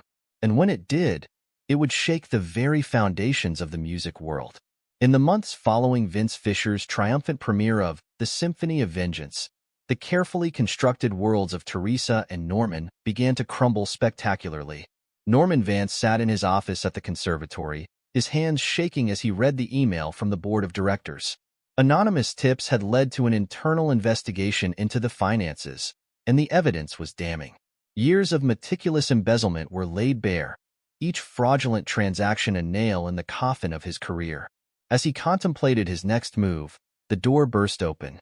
The board chairman, flanked by 2 security guards, entered with a grim expression. "Mr. Vance, you're terminated, effective immediately. The police have been notified of our findings. Please gather your personal effects and leave the premises." Norman's face contorted with rage. "You can't do this to me. I built this conservatory." The chairman's response was cold. "And now you've destroyed it. Get out, Norman, before we have you escorted out." Across town, Teresa Fisher faced her own reckoning. She stood before her class at the conservatory, trying to maintain her composure as whispers and pointed looks passed between her students. News of her affair with Norman had spread like wildfire, fueled by the salacious details revealed at Vince's after-party. As she opened her mouth to begin the lesson, a student stood up. "I'm sorry, Mrs. Fisher, but I can't continue studying with you. Your actions are disappointing."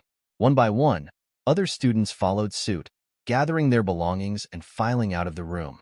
Teresa watched helplessly as her class dwindled to nothing. Her phone buzzed, a message from the conservatory administration requesting her immediate presence. With a sinking heart, she knew her career as a music instructor was over. Meanwhile, Vince's star continued to rise. Commissions poured in from prestigious orchestras and patrons, all eager to work with the composer of the moment.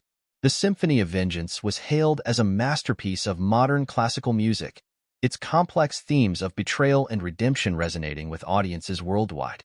In his studio, Vince worked tirelessly on his next composition, his fingers flying over the keys of his piano. A knock at the door interrupted his flow. It was Gwen, her face flushed with excitement. "Vince, you won't believe it. I've been offered a solo performance with the City Symphony." Vince's smile was genuine as he embraced her. "Congratulations, Gwen. You've earned this." As they celebrated Gwen's success, Vince's phone rang. It was his lawyer. "Mr. Fisher, I have news. Norman Vance has been arrested."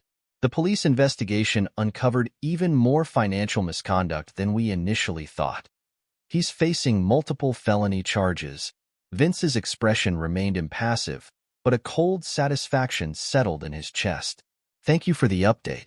Keep me informed of any developments." As he hung up, Gwen studied his face. "Is it over?" Vince shook his head. "No, Gwen. This is just the beginning of the final movement." The courthouse bustled with activity as Vince Fisher and Teresa entered for their divorce proceedings. Teresa, once the picture of elegance, now looked haggard and worn. Vince, in contrast, exuded an aura of calm determination. Their lawyers squared off before the judge, their arguments echoing through the courtroom. "Your Honor," Vince's lawyer began, "while we acknowledge this is a no-fault state, we ask the court to consider Mrs. Fisher's conduct in the division of assets. Her actions directly impacted Mr. Fisher's earning potential and caused significant emotional distress." Teresa's lawyer countered swiftly. "The law is clear, Your Honor. Marital misconduct is not to be considered in the division of assets. Mr. Fisher's recent success does not negate the years Mrs. Fisher supported his career." The judge, a stern-faced woman in her 60s, listened impassively. When both sides had presented their cases, she spoke. "While I sympathize with Mr. Fisher's position, the law in this state is unambiguous. Marital misconduct cannot be considered an asset division. Therefore, I am ruling for an equal division of all marital assets." Vince's face remained impassive, but Teresa couldn't hide her relief. As they left the courtroom, Teresa approached Vince. "Vince." He cut her off with a raised hand. "Save it, Teresa. This changes nothing between us." In the weeks that followed, Vince was forced to liquidate several investments and sell their shared home. He watched as half of his hard-earned wealth transferred to the woman who had betrayed him. But Vince was nothing if not resilient. His talent, combined with the runaway success of The Symphony of Vengeance, ensured his financial recovery was swift.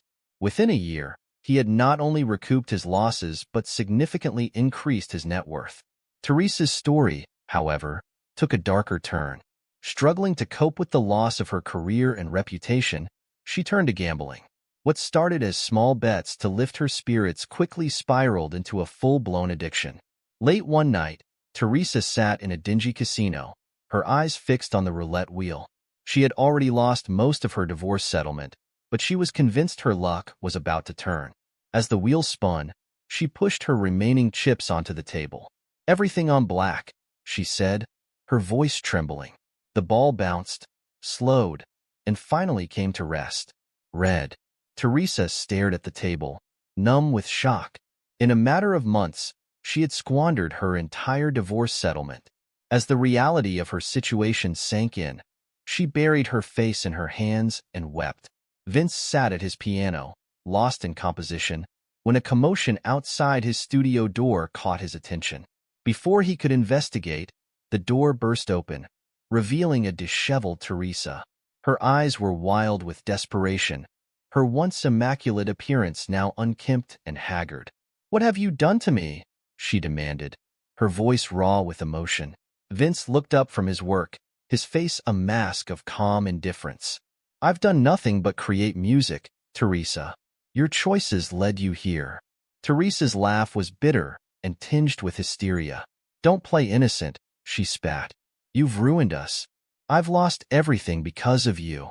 Vince stood, his presence suddenly imposing.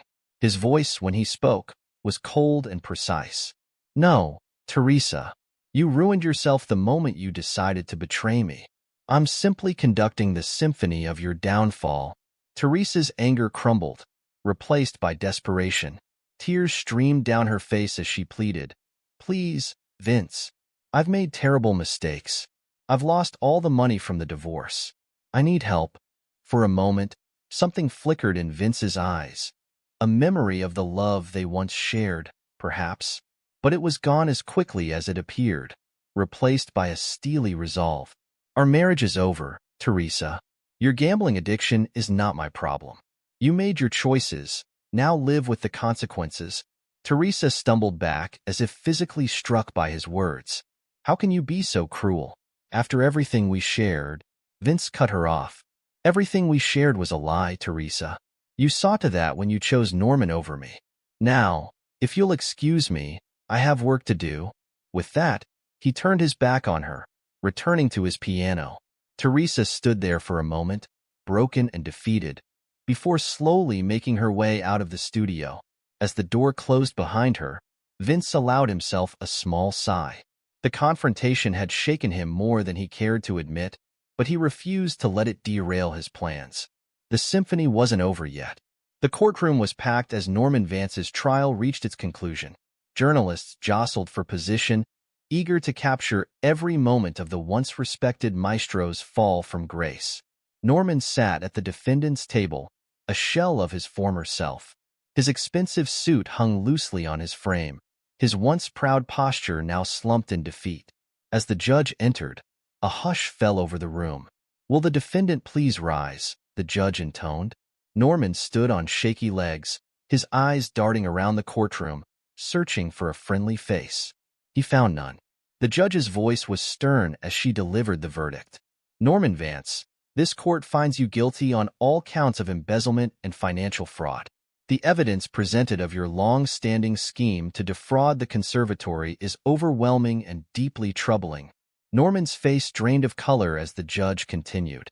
"Furthermore, the multiple affairs you conducted using embezzled funds show a pattern of moral corruption that this court cannot ignore.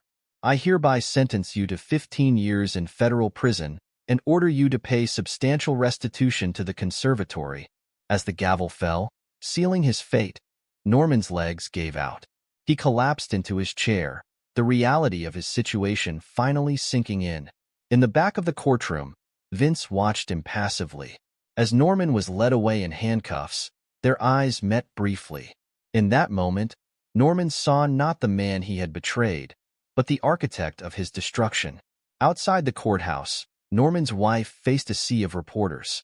Her voice shook as she made her announcement. "In light of recent events, I am filing for divorce from Norman Vance. I ask for privacy during this difficult time." As she pushed through the crowd, her face set in grim determination, Norman was loaded into a prison transport vehicle. The man who had once commanded respect in concert halls around the world now faced a future of disgrace and isolation. Months after Norman's sentencing, Carnegie Hall buzzed with anticipation. Vince Fisher, now hailed as one of the greatest composers of his generation, was set to conduct the Symphony of Vengeance for a sold-out audience. Backstage, Vince adjusted his cufflinks, his face a mask of calm focus. A gentle knock at the door preceded Gwen's entrance. She looked radiant in a sleek black gown, her violin case in hand. "Are you ready?" she asked, her eyes shining with excitement. Vince nodded, a small smile playing at his lips. "More than ready. This is what we've worked for, Gwen. Tonight, we close this chapter once and for all." As they made their way to the stage, Vince's eyes scanned the audience.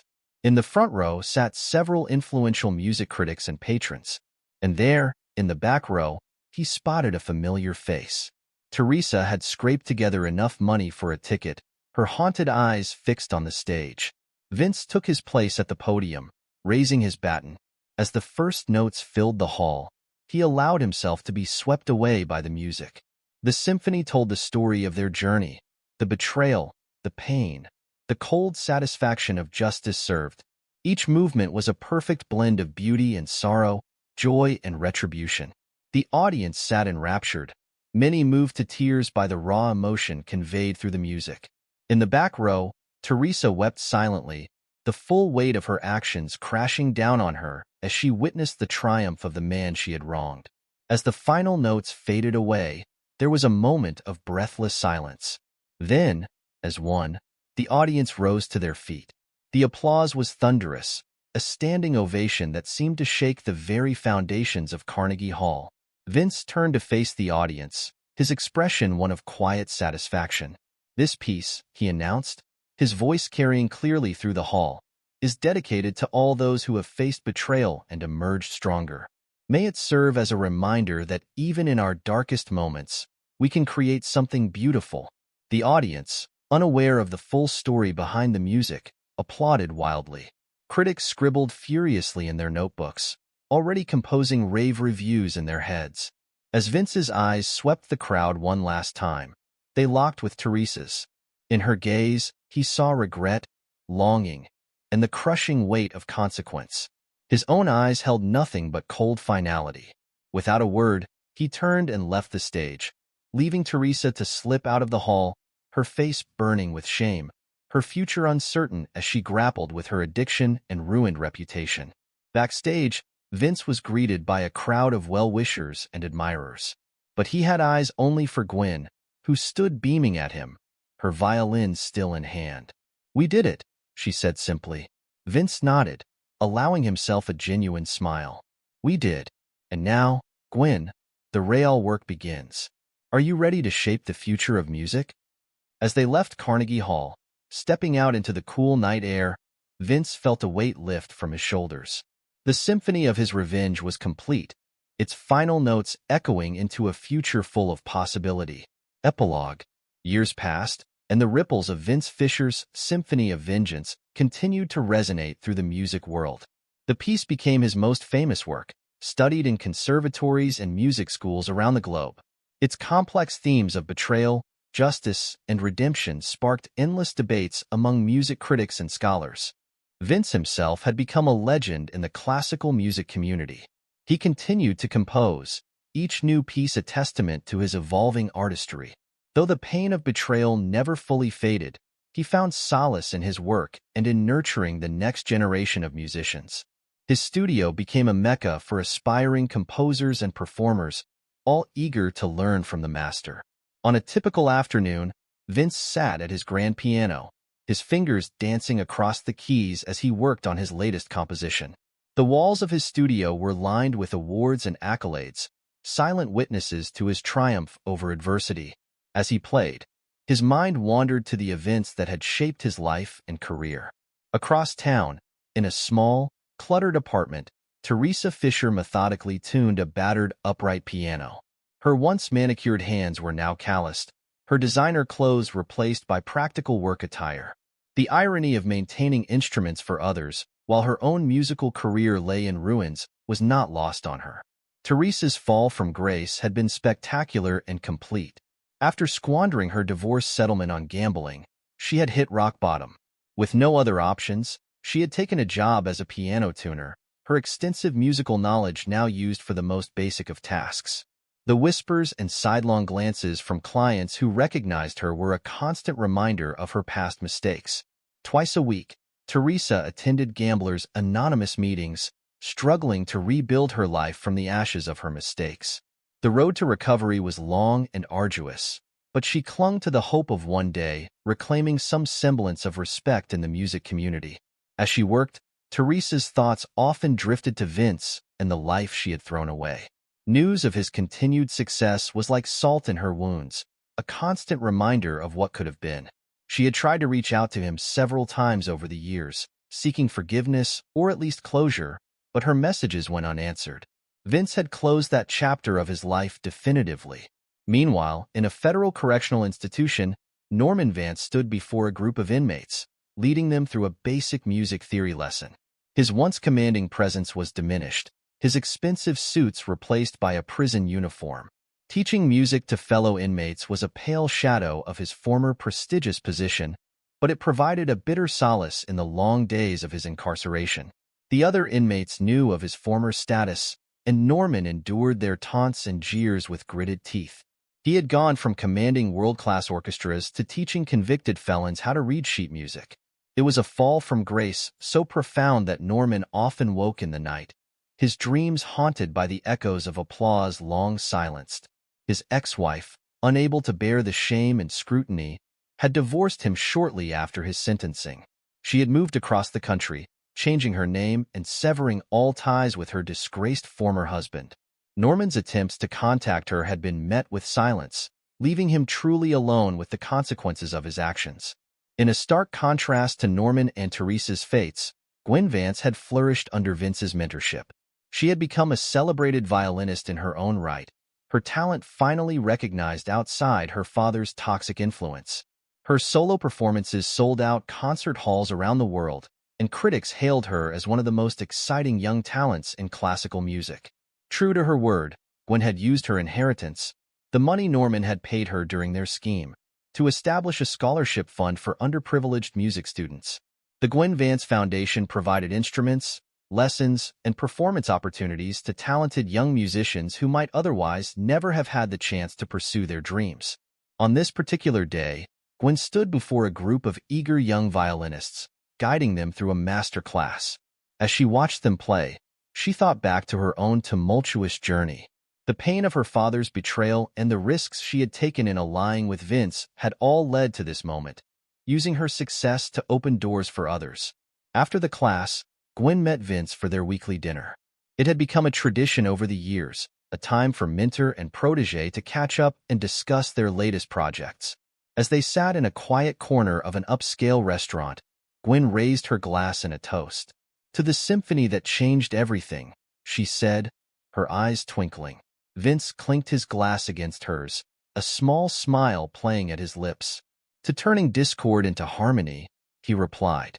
As they dined, they discussed their upcoming collaboration, a new concerto that would showcase Gwen's virtuosity on the violin alongside Vince's innovative composition. It was a partnership born from shared pain and triumph, a testament to their resilience and artistry.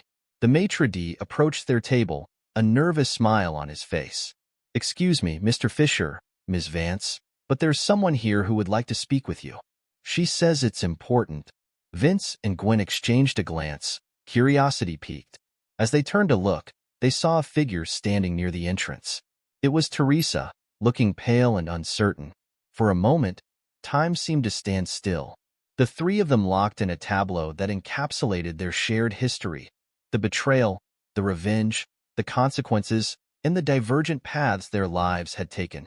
Vince's face remained impassive, but his eyes held a mix of emotions: surprise, a flicker of old pain, and something else, perhaps a hint of curiosity about what could have brought Teresa here after all this time.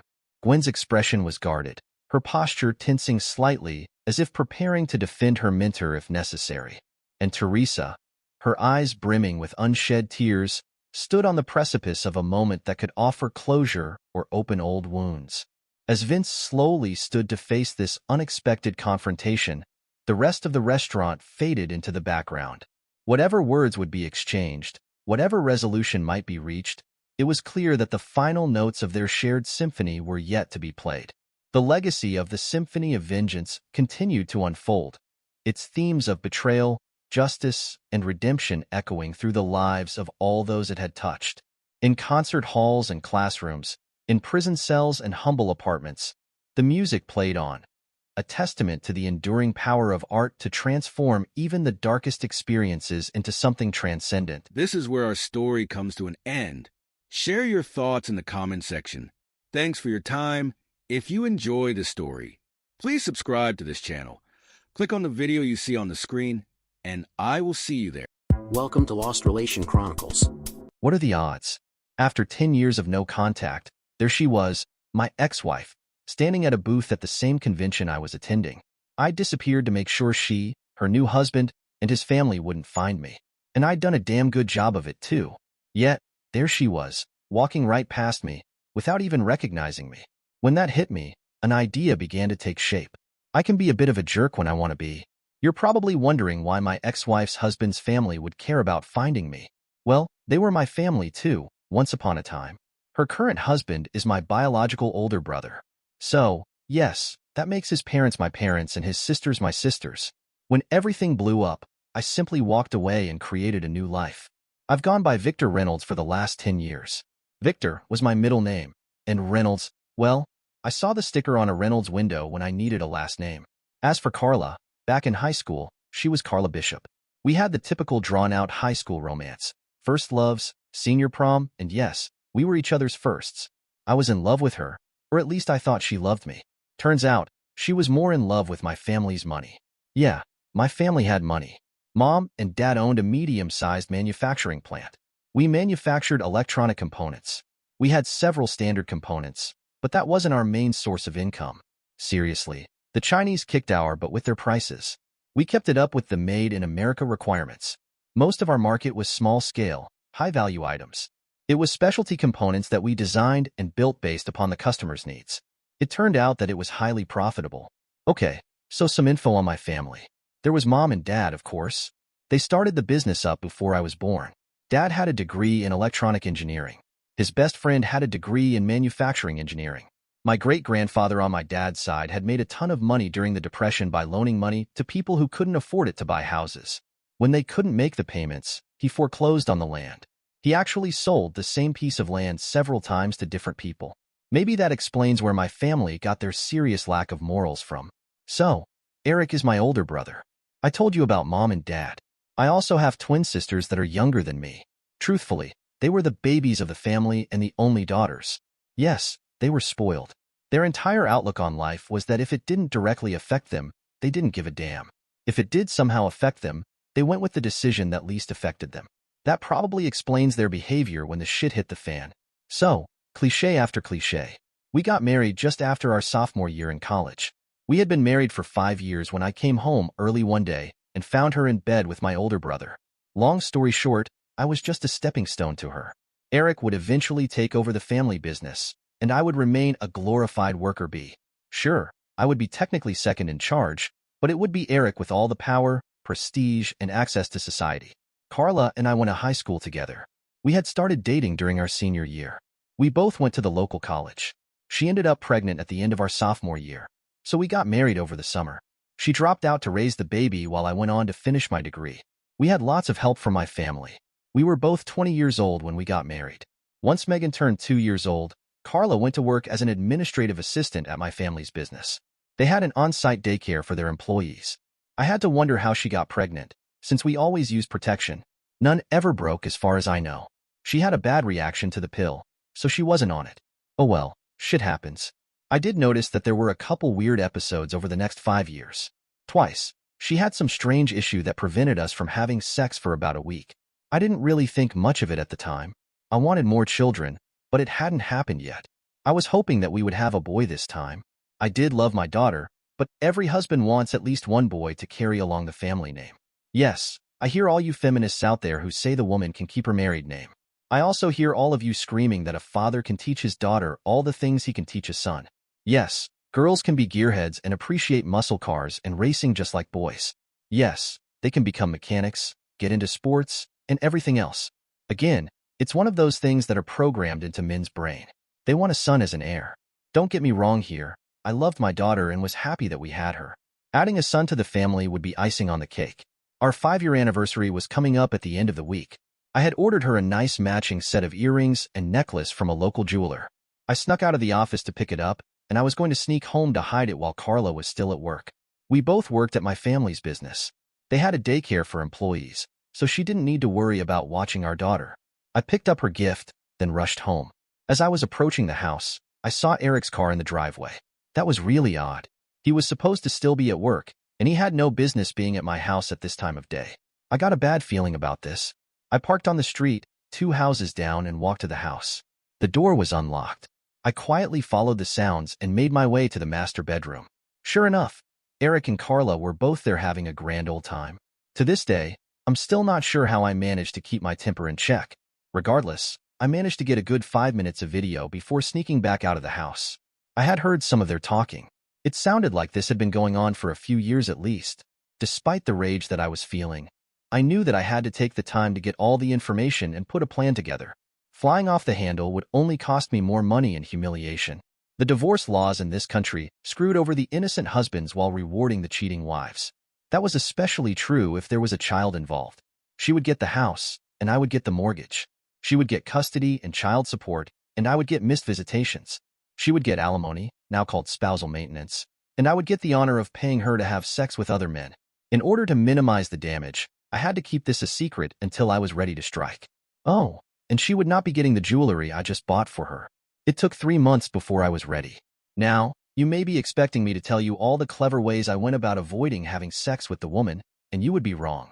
She is a beautiful woman and a fantastic body. I drilled her as much as I could. Besides, it wasn't like I was really risking getting a disease. She was only screwing my brother, not the whole town. The other thing was that if I tried to suddenly begin avoiding sex, she would get suspicious. No, I did an Emmy Award-winning performance of being the loving husband and father. Besides, I did not want to pay someone I don't know to get off. I didn't mention it before, but I was the IT manager for the company. It became apparent that the rest of the family thought so little of me that they must have never even thought about that little fact. My team was responsible for all the software, hardware, and programming on every computer and machine in the company. I had unlimited access to everything that required any sort of computer code. I am the only one in the company with what I call the God codes. Those codes give me unlimited access to every machine the company owns. Laptops, desktops, smartphones, CNC machines, 3D printers, hell, I even reprogrammed the coffee makers in the break room. A little piece of advice: if you're going to screw over the IT guy, don't use company assets to discuss it. 5 minutes after getting to my office, I was reading all their text messages and emails. Yes, I said all there. I started with just Carla's and Eric's.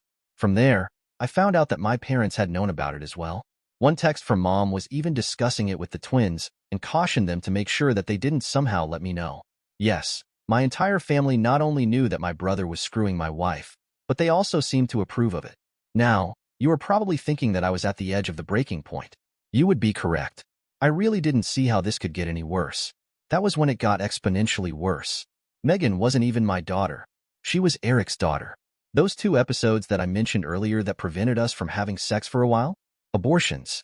She had 2 abortions because I was the biological father. She had Eric's baby, but she aborted my 2 children. They needed to pay. They needed to pay a lot. The more I discovered, the more I planned. Don't ever mess with the IT guy. You may be wondering why. I know I was. It turned out it was just plain old greed. Eric was being groomed to take over the company. I was never going to be more than a shareholder, a minor one at that, and kept on as the head of IT. They were going to string me along as long as they could before Carla asked for a divorce so she could marry Eric. His income was going to be much higher than mine ever would. Why the wait? It's simple. They needed me to keep the machines going until they could find someone to replace me if needed. Sure, they hoped I would just accept the situation and stay, but they also wanted a backup plan in case I left. Besides, I was raising their child and supporting Carla, so Eric had less to pay out. He could build up his finances to better take care of his wife and child later. They were also planning on never telling me about the true parentage of Megan, thus leaving me on the hook for boatloads of child support payments. For the next 3 months, I began to slowly siphon money from our investment accounts to a new account in the Cayman Islands. I sold Carla on the idea of taking out a second mortgage on the house to install a huge swimming pool and entertainment area in the backyard. Of course, she agreed to that. It would make it so she and Eric could do more entertaining, and I would be on the hook to pay for it. It took a full month for the loan to go through. I stashed that money in the offshore account as well.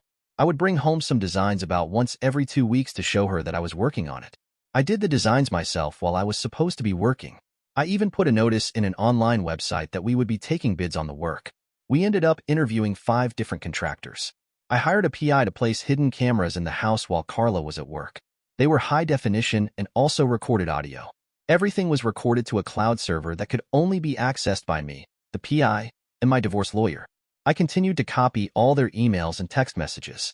I also printed out hard copies and kept them in a new safety deposit box I had opened in a different bank. That was under a new name, Victor Reynolds. I'm not a stupid person. I knew that when the shit hit the fan, every one of them would be pissed beyond belief. They would begin a campaign of harassment and try to recoup the cost for the damage I was about to unleash. I created a couple of online social media profiles. I also created a fake website showing that Victor Reynolds was a very wealthy entrepreneur. He had an MBA as well as 2 bachelor's degrees, one in business administration, the other in international finances. Neither would hold up to any real scrutiny, but that wasn't really necessary at this point. Forged documents are also fairly easy to obtain, if you know where to look. It only requires an official-looking photo or 2, some false information, name you want to use, address, and some other info purchased off the dark web, and a transfer of a small amount of cash. About 2 weeks later, you get an anonymous package delivered to your office. Don't ever mess with the IT guy. Yeah, Yeah. You can't simply rely on the words of liars and cheats. I had a DNA test done as well. I swabbed Megan's cheek as she was sleeping. After I swabbed my own cheek, then managed to get Eric's DNA off a glass he had used during a party, I sealed everything up and shipped it off. I used my company email to get the results. After all, I was the only one in the company that could access anyone else's email, and I was actually looking forward to them finding that email after I left, and they began their own investigation. Okay, so you can pretty much figure out that I was going to burn Carla in the divorce. You can also see that Eric was going to be singed a bit as well. Now to roast Eric and the rest of the family. Eric wasn't going to be too hard. Eric was a bully as well as being an arrogant fool. All I really needed to do was let him be himself. When he took over the company, he would drive it into the ground. His ineptitude would ensure the company's demise within a couple of years. Not only would the company go bankrupt, but he would become a pariah in the industry for destroying a very profitable business. I figured that I could help him along in that endeavor. First off, I figured that the family owed me for what they were doing and planned to do to me. I did what I do. Fake accounts, fake invoices, a couple of lines of code in the financial programs, nothing too big that would be noticed, but big enough to hurt when they found out. Also, it was big enough to set me up financially for a long time if I needed it. Victor Reynolds was about to become rather wealthy. The next thing was to build and set the timer for the bomb. This took me a week to build. No, it wasn't a literal bomb that would cause physical destruction and injuries. I'm a computer programmer, not a militant. This was a software bomb. It would cause havoc, but only in the financial and efficiency of the company. It was set to go off with a specified set of circumstances. I could either set it off by command, or it would go off when certain pre-programmed events took place. It would cause every computer and smartphone in the entire company to simultaneously crash. Every computer-controlled machine would suddenly either stop working, or, worse yet, go haywire. For those that went haywire, I had a special plan. Those were the CNC and milling machines. Finally, the day came. Okay. I know I probably should have done it differently. It probably would have been better, or at least safer, if I would have not actually been there. Me being there gave them the chance to physically confront me. That was a downside. It meant that they could possibly hold me there and physically threaten me. Yes, that was kind of foolish on my part. Still, a train wreck is fascinating. There is a reason people cannot look away when they see one about to happen. It is almost unheard of to get enough advanced warning of one so you can plan on being there and watching it. I simply couldn't resist. Also, I did have a plan to distract them long enough to make my escape in need be. It wasn't needed. I was in the main lobby of the offices when I saw her walk in. She was mid-20s and dressed professionally. I have to say, she was absolutely gorgeous. She was carrying a briefcase and 3 manila envelopes tucked up under her arm. That was the signal for me to begin. Smiling, I walked into my father's office. "What's this?" he asked as I tossed a sealed envelope on his desk. Instead of answering, I held up my hand with all 5 fingers spread. 5, 4, 3, 2, 1. I counted as I lowered my fingers individually during the countdown. "No!" was heard as a loud moaning wail from outside. 5 more fingers were held up, and another countdown. "What the hell?" A man's voice was heard yelling. One last countdown. The blonde bombshell appeared in my father's doorway. "Mr. Oliver Brooks?" she asked in a Georgia drawl that sounded like peaches and honey. "Yes, I am," he replied. She handed him the last envelope, then stated, "Y'all have been served. Have a nice day." She took a quick photo of him holding the envelope and was out the door. That should explain everything. I laughed and quickly made my exit before anyone could get their wits back and make my departure difficult. The letter that I dropped on my dad's desk was my immediate resignation citing a hostile work environment. This was based upon the company's management and owners accepting as well as encouraging the sexual relationship between the president of the company and the wife of one of their managers. Of course, Carla was served with divorce papers, and Eric was served with a lawsuit for creating a hostile workplace and alienation of affection. I was also suing him for back child support, as well as future child support. I had removed all of my personal effects from my office a couple days ago. I also had quietly removed everything that I wanted from our house. All the financial stuff had been taken care of as well. The divorce gave Carla the house, and I had cleaned out most of the savings account. My lawyer had a power of attorney, so she could act on my behalf without me actually being present. When the door closed behind me, Ethan Brooks died, and Victor Reynolds came to life. That was the last time I saw any of them for the next 10 years. Counseling was ordered. My lawyer had no idea where I was, and I wasn't telling her. It was dropped. I was ordered to pay child support. My lawyer had all the evidence that she wasn't my child, and that they had deliberately deceived me on that fact. My countersuit against Eric for child support was successful. She tried for alimony. I was no longer employed, and she was now making more money than I was. My lawyer graciously refused any alimony payments from her. As for the house, my lawyer produced a quitclaim and told her she could have it. The rest of the assets that were still there were given to her. Eric was moved in before the week was out. I had relocated to the West Coast. So, the alienation of affections lawsuit went nowhere, as they usually do. Eric did need to pay me a couple $100,000 for creating a hostile work environment. He was the boss, and screwing an employee's wife did not go over very well with the judge. The company settled for about $2 million when the evidence showed that they knew and were actually encouraging the affair. I ended up with just over $4 million between the lawsuits and all the money I skimmed, as well as the investments and savings I took. Yes, she should have gotten half the savings and investments, but good luck finding me or the money. I waited for about 6 months after all the suits were settled before I triggered the bomb. It fried the servers and rewrote all the coding for the CNC machines. Financial data was lost, and the machines began spitting out products that were out of spec. It took 2 weeks before everything was fixed. That was 2 weeks with no production. That threw off a lot of the scheduling and caused several missed deadlines. I ended up starting my own IT consulting company. I used an offshore LLC to keep my name off of it. I became fairly successful.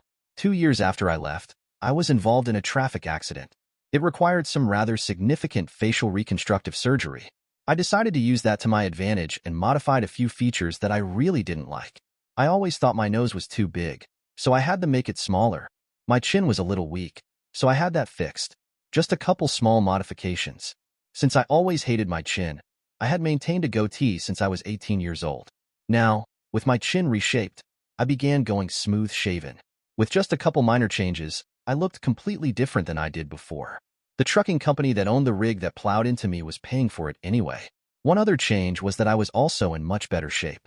I was always fit, but not overly so. Sure, I spent a couple hours a week in the gym, but it wasn't exactly hardcore workouts. It was mainly just to keep me from getting soft. After the accident, I had to go through some rather rigorous physical therapy. That got me into the habit of working out harder.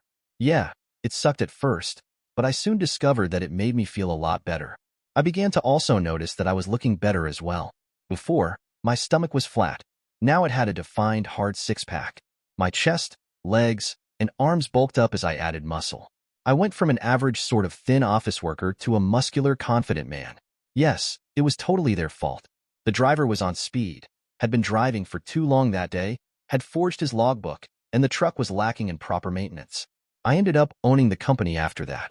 I immediately instituted new safety rules and ended up firing 5 drivers. The reputation of the company improved, and we were getting more business. I had to sit with the NTSB regulators and outline my plan for improvements first. I keep them updated. Once the insurance company saw what I was doing, the insurance rates dropped as well. It didn't take long for my new policies to get around, and the reputation of the business increased dramatically. We delivered on time and safely. I had hired a couple new mechanics and made sure that all the trucks and trailers were properly maintained. So, between my consulting business, the trucking company, and a plethora of good investments, I was very well off. And now, I was looking across the room at my ex-wife for the first time in 10 years. Those old feelings of betrayal and anger began to surface again. Sure, I got all of them out of my life, but they never got punished for what they did to me. I never got any real revenge on any of them. That's when an evil plan began forming in my head. I would pay them back just the same way as they betrayed me. It was obvious that Carla hadn't recognized me. She had walked right past me, looked directly at me, and smiled. It was one of those smiles that women give to a man that they are attracted to. It wasn't really flirty, just, probably unconsciously, telling him that she finds him attractive. This was going to be fun. I knew her weaknesses and motivations. It was just a matter of using the proper bait on the hook. I had exactly the proper bait I needed for this. Suddenly, I had a thought. I pulled out my phone and checked the date. Yep, perfect. My plans expanded to include even more destruction. I just needed to convince her that it was safe. I sauntered over to the booth she was at. I really had no use for anything that her company provided, but she didn't need to know that. I began looking at the brochures on the table, pretending to be interested. Do you have any questions about any of our products or services? A feminine voice asked. Pretending to see her for the first time, I answered.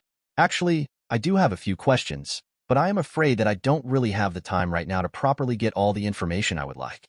I am interested in a couple of products, and I am looking at needing a large supply of each. Unfortunately, I am on my way to a meeting right now. Oh, okay. Can you stop back by later? Unfortunately, I won't be available until about 7 o'clock this evening. I believe that's when the expo closes tonight. Tell you what, here's my card. I'm basically just going to be hanging out in my hotel this evening, so give me a call, and I can meet you somewhere and answer all of your questions. Yep. The prospect of placing a big order had her interested. Now to get her to bite. How about this? I'll make dinner reservations at Mario's for 7 o'clock. It's right here in the hotel, and I have heard it's one of the best Italian restaurants in the city. You can meet me there for dinner, and we can discuss what your company has to offer. Deliberately looking down at her left hand, I added. And you can bring your husband along as well. After all, it's a business dinner. Oh, and here's my card. I'm Victor Reynolds. I own Ray Industries, LLC. I have a few different businesses that could use some of your products. Her smile got bigger. She probably didn't know anything about me personally, but she was very well aware of Ray Industries, LLC. I could practically see her eyes springing out of her head in the shape of dollar signs. She then took more than a quick look at the tailored Armani suit I was wearing. That would be great. It will just be me, though. My husband couldn't make it this time. That's okay. Do you want to ask any of your colleagues to join us as well? As if. She wasn't about to share any commission with anyone else. Unfortunately, they will all be unavailable. It will just be myself. I'm sure that I can answer all your questions. I gave her a big smile and sauntered off across the room to the exit. No, I didn't have a meeting to go to. I went back to my suite, of course. I was in a penthouse suite, to prepare for my revenge. After showering, shaving, and everything else to get ready, I got dressed in another Armani suit. Couldn't wear the one I had on earlier. That would just show that I wasn't as rich as I needed to be. When I arrived at the restaurant lobby, I saw Carla was already there. She had apparently gone all out to impress. Her LBD was cut low, and the hemline was high. She was standing in 5-inch CFMs, and I was going to be interested in whether or not she was wearing thigh-highs or stockings and garter belt. The plunging neckline made it obvious that she had foregone a bra, and I couldn't make out any panty lines where the tight dress molded itself to her delectable hips.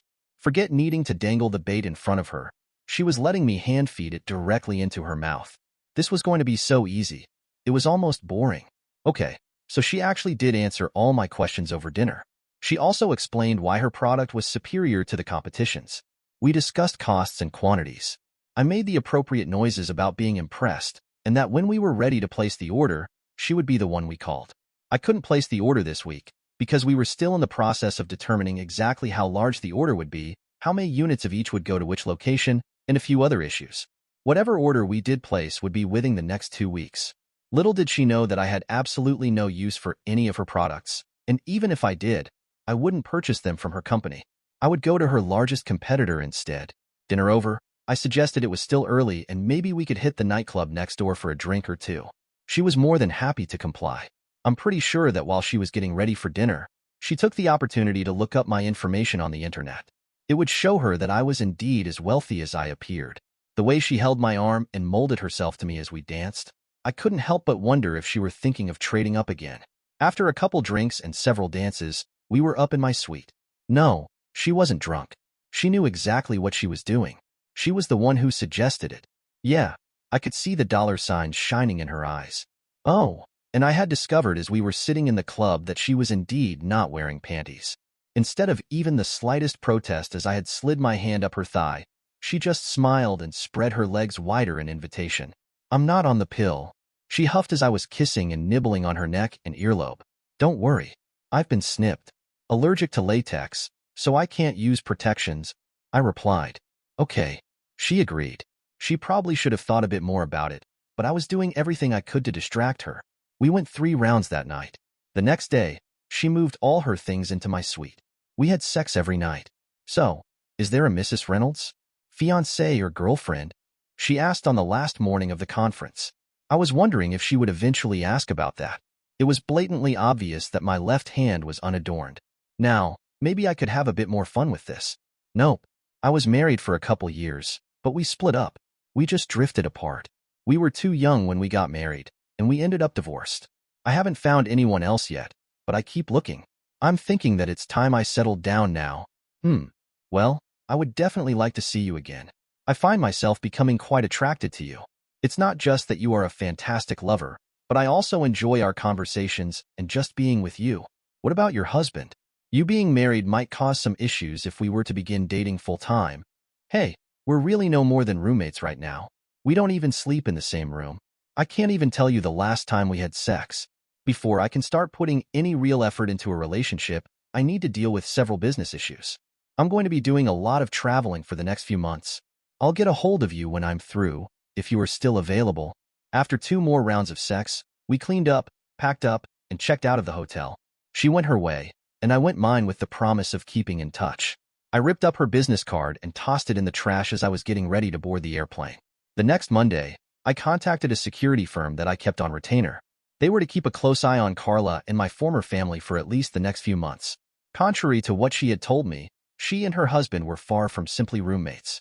The security firm managed to place hidden cameras and microphones inside the house. They averaged having sex 3 to 4 times a week. Yeah. It was illegal as hell, but this security company was really good at getting information. I didn't care about most of the crap they did, but I was needing some specific information. One thing I found out was that, surprisingly, Eric was completely faithful to Carla. At least he was now. Can't say for sure about the previous 10 years. He was also wanting another kid, preferably a boy. I also found out that they had a ritual for the night before either one of them had to travel. They each tried to wear the other one out with sex. That made me smile. It was 2 months later when I got the last piece of news that I was hoping for. I watched the camera feeds as she was setting up the living room for when Eric got home from work. I watched the reveal when Eric stepped through the door. Congratulations, Daddy. You managed to knock me up again. He was stunned, then overjoyed. How far along are you? He asked. About 2 months. You must have done it either the night before I had to leave for that week-long conference in Las Vegas, or it was the night I got back. Apparently, she still believed that I was shooting blanks. She did call and leave a message tearfully telling me that she and her husband had reconciled. She wouldn't be able to run off with me now. That gave me a good chuckle. After that, I had the security company remove all the cameras and stop watching them. I could get the rest of the information on my own. I set a reminder on my Outlook calendar for a couple months down the line. It was just about dead on 9 months after the conference. I was checking the birth announcements in my hometown. There was a picture of Carla holding a newborn baby boy with a smiling Eric looking over her shoulder. I had completed the changeover in management of all my companies, and I was now looking at the picture over the internet from my hacienda on Costa Rica. No, I wasn't going to stay holed up here forever. It was just one of the places around the world that I owned. Besides, I was no longer Victor Reynolds. Good luck finding him. Besides, he wouldn't matter anymore. They would soon figure out that was just an alias anyway. Time to finish my revenge. I switched over to a new Gmail account I had set up just for this. Now let's check the story from Carla's side. It was 2 weeks since little Victor was born. I'm still not completely sure how I managed to convince Eric to name him that. No, I was under no illusions that Victor was actually the father. Victor had a vasectomy and was shooting blanks. He even showed me the medical report he had done. Eric had managed to knock me up the night before I flew to the conference, or the night I got back home. I simply wanted to name him Victor to secretly remind me of the fantastic week I had. My husband was ecstatic that we finally had a son. At first, he's been acting a bit weird since a couple of days after the birth. I'm not sure what's going on, but something just isn't right. I had just put the baby down for a nap. Megan was in her room, probably texting with her friends. I was just about to start making dinner when the front door suddenly slammed open. "You cheating 304. Eric yelled at me. "How many times have you cheated on me?" I was shocked. I mean, there was no way that he could have found out about Las Vegas. Okay, sure, I had started thinking about trying to snag Victor. Eric did have a lot of money, but Victor was a whole lot wealthier. Then, when I found out that Eric and I were going to have another baby, I just couldn't leave Eric. "What are you talking about, Eric? I've never cheated on you.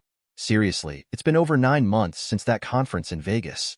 There's no possible way he could have found out. At least there could not possibly be any proof now." He threw an envelope at me. It was at that point that I noticed his parents and the twin sisters had followed him into the house. I managed to just barely catch the envelope before it fell to the floor. Who the hell is he? "Eric, I don't have the slightest idea what you were talking about. About 2 weeks ago, I got an email with a link to a website showing a shitload of videos of you screwing some strange guy while you were at the conference in Las Vegas 9 months ago. It also suggested that I get a DNA test done on the baby. It said that there would be a couple surprises in there. One big surprise is that I'm not the biological father. He took several deep breaths, then continued. I want to know who Victor's real father is. I was shocked. Eric is his real father. That's when I opened the envelope. It was the result of a DNA test. It said that Eric was not the father. Well, actually it said that there was only about a 40% chance that he was the father. Victor carried some of the DNA Eric carried, but there was some other DNA that neither of us possessed. No. Look, Eric. It shows that you and Victor carry the same DNA. No. It says that he carries only some of the same DNA. At best, it says that I would be in you. He stopped speaking and got a really strange look on his face. Oh my God. Ethan. That scream came from my mother-in-law. No, it couldn't be. Sure, there might have been a very slight resemblance, but Victor couldn't be Ethan. DNA doesn't lie.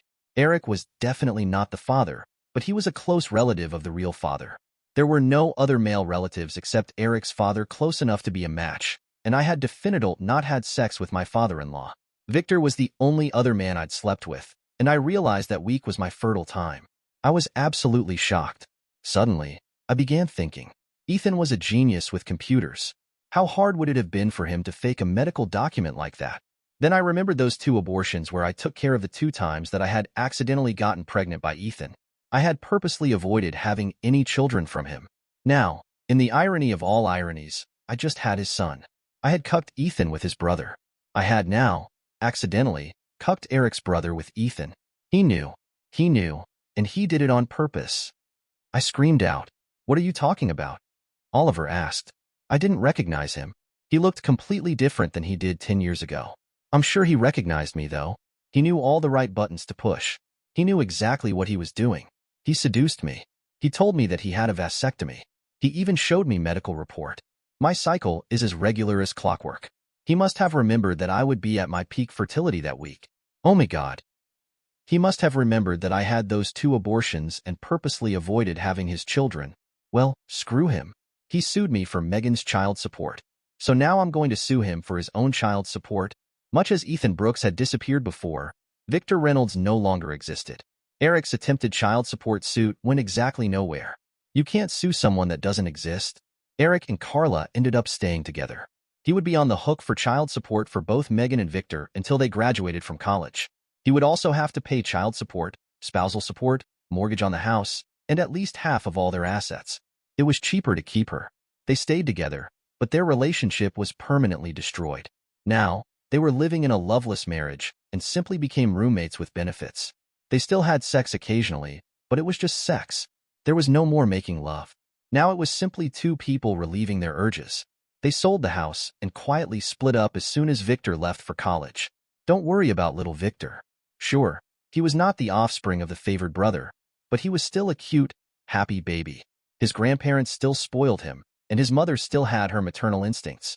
The decision was made to never let anyone know about his true parentage. Besides, Eric always did want a son. They never did have any more children. As for me, I did end up getting married again. We have 3 children, 1 boy and 2 girls. I dote on them constantly. Every once in a while, I do think about my other son out there. Yes, it would be nice to visit with him and have him in my life, but that is simply not a possibility.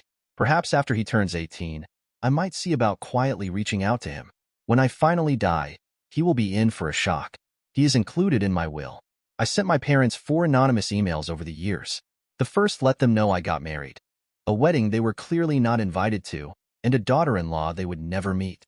The next 3 emails announced the births of their grandchildren, whom they would never get to see. This was my way of making them feel the loss they caused me.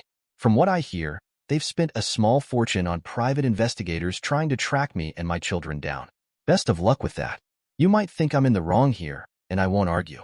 But remember what they did to me. I figured a little payback was fair. My brother betrayed me, so I turned the tables.